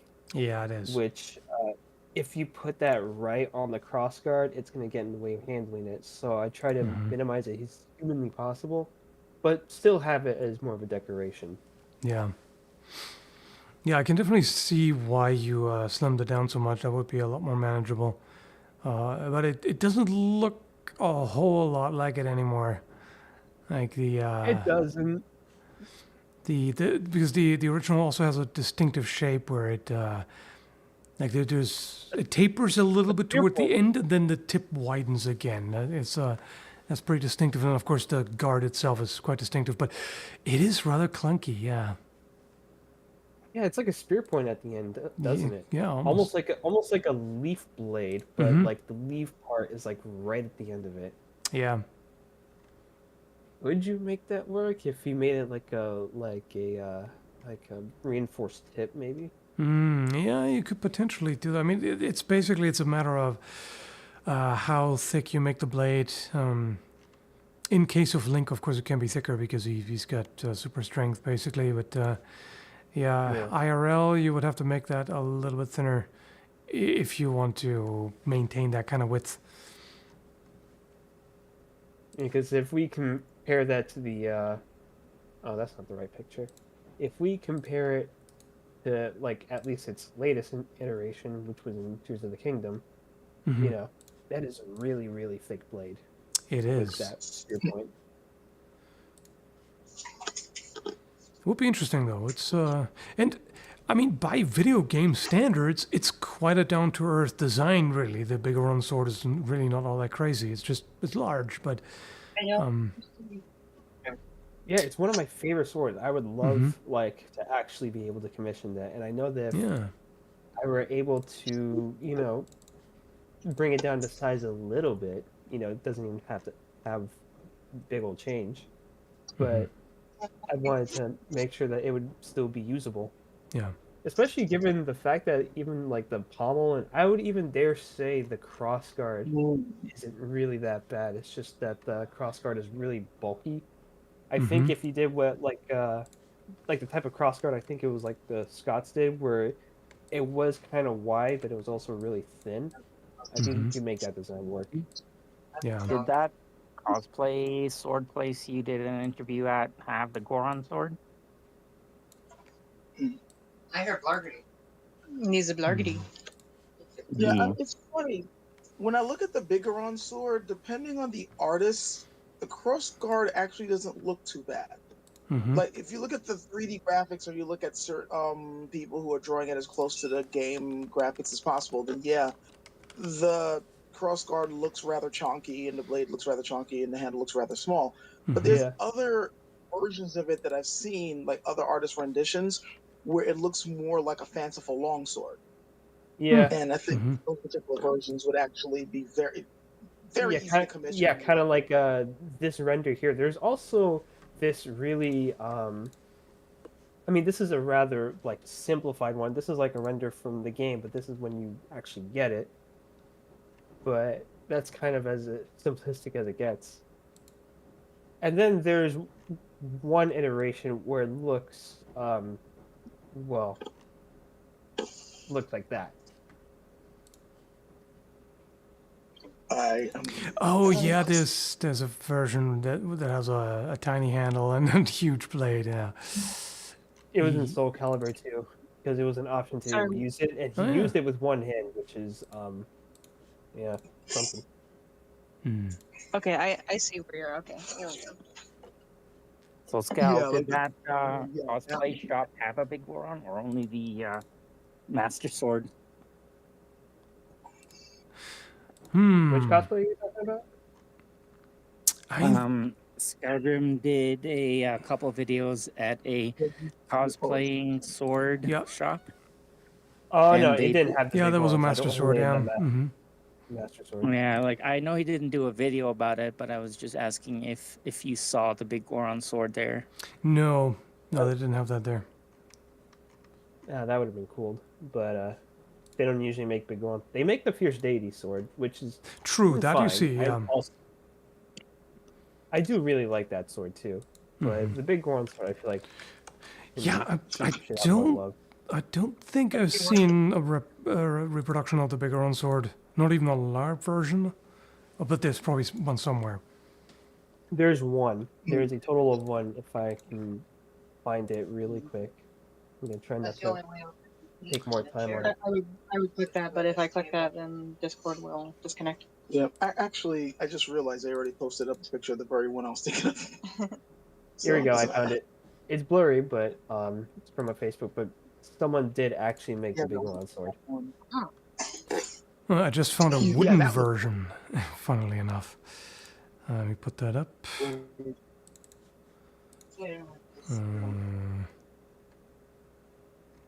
Yeah, the one that I posted, this is an actually metallic version of the big Goron sword. Although they made it more like a long sword rather than a Zweihander. And I feel like they could make it more like a Zweihander. Yeah, here's the wooden one. No, I'm just losing it. I'm talking The wooden one looks really nice. Yeah, seems pretty accurate.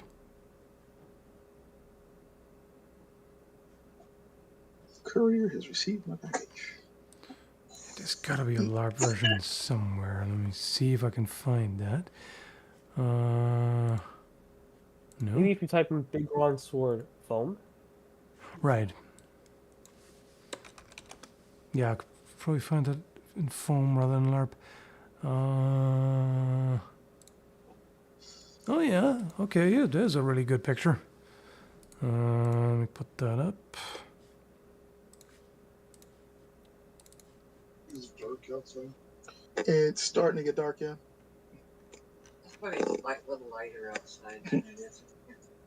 Sorry, guys. I was just responding to somebody else. No worries. Yep, here is. That looks really good, actually.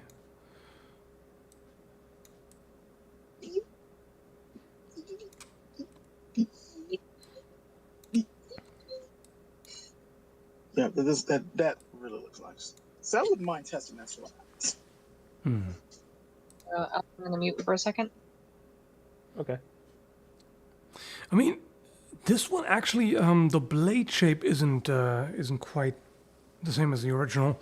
Understandable because that's a bit trickier to make than the straight edge. This one doesn't have the taper; it just kind of gradually tapers from the hilt to the point. But overall, reasonably close. I'm actually kind of surprised they made a Kokiri sword because Yeah. that's a sword not a lot of people make either. That turned out Also, the pretty Kokiri neat sword too. would be, yeah, that one would actually be pretty damn practical. Yeah, it looks You could actually, very chunky. you can make up for it by making the garden out of wood because it kind of looks more like a glorified gladius, in my opinion. Yeah. Interesting. Wouldn't refuse one if offered. Yeah, fair enough. Yeah, me neither. 100%.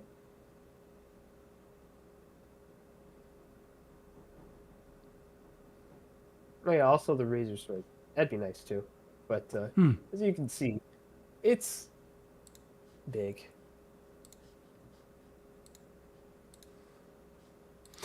Yep, that's quite often the thing with video game swords. They have bigorexia and just make them huge and imposing. Which is funny because, I mean, to young Link it is big and imposing, but if you gave it to an adult, it's more like a, I wouldn't even say army sword, just like a short sword. Yeah, it's just a fat short sword. Yeah, if you hollowed out the guard from, like, the bottom and made it more like a cup hilt, I think it could work. What I find weird is that the handle looks quite thick, really. It doesn't seem like Kid Link would even have big enough hands to hold that. Here's art of him having, like, a more proportional one. I can put a load. Here's the official art for it.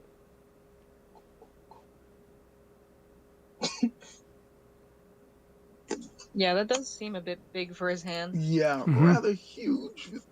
What's big for whose hands? I mean, if you Yeah. redesign the hilt a bit, it could be cool. Yeah, you I could think so, resize too, it a little bit. Would have to really if you wanted to make that IRL. Yeah, it's too late. I think I might have actually made that in the game too. More. Wait, was it practical or was it just the razor sword in general? It might have just been the razor sword. I'm gonna check real quick. I made a lot of swords in that game. Oh yeah, I tried to make it as practical as humanly possible, but it kind of stopped looking like the razor sword. Right. I tried to actually base the design off of Venetian falchion. Actually, I kind of got the idea from the falchion that you got, Oh. and I tried to base it off of that. So I curved the point a little bit, and I wanted to add like multiple fullers, like horizontal fullers, to kind of represent the breaks in the blade. But for some reason, the game wouldn't let me. And of course, the guard and the pommel was actually pretty easy. Horizontal fullers. That sounds interesting. Yeah. I don't know if they were horizontal, but it's fullers that are on the scalchion. I tried to copy those. Right. Yeah. They're not- Those shorter partial ones. Yeah. Yeah. Yeah. Some designs, yeah, if you wanted to make them more practical, they would look quite a bit less like the original. That's kind of the tricky part. Like if you want to make it usable but also still recognizable, it gets a bit more challenging. You would definitely have to make some compromises. Mm-hmm.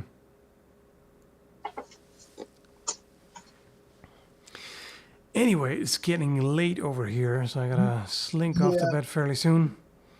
But thanks for popping in and hanging out, guys. Yeah, thanks everyone for popping in. It was great talking to you guys. Yeah, it was fun. And it was nice to come in, even if it was the last couple of minutes. Yeah. Nice seeing you guys for the holiday. Bad timing. I mean, a different time zone and all that makes it tricky, but anyway. Yeah. It was fun to hang out. And Merry Christmas, everybody. Yeah, Merry Christmas. Merry Christmas. Happy holidays. All right. See you later. See you guys later. My mom says Merry Christmas. Take care, guys. Take care.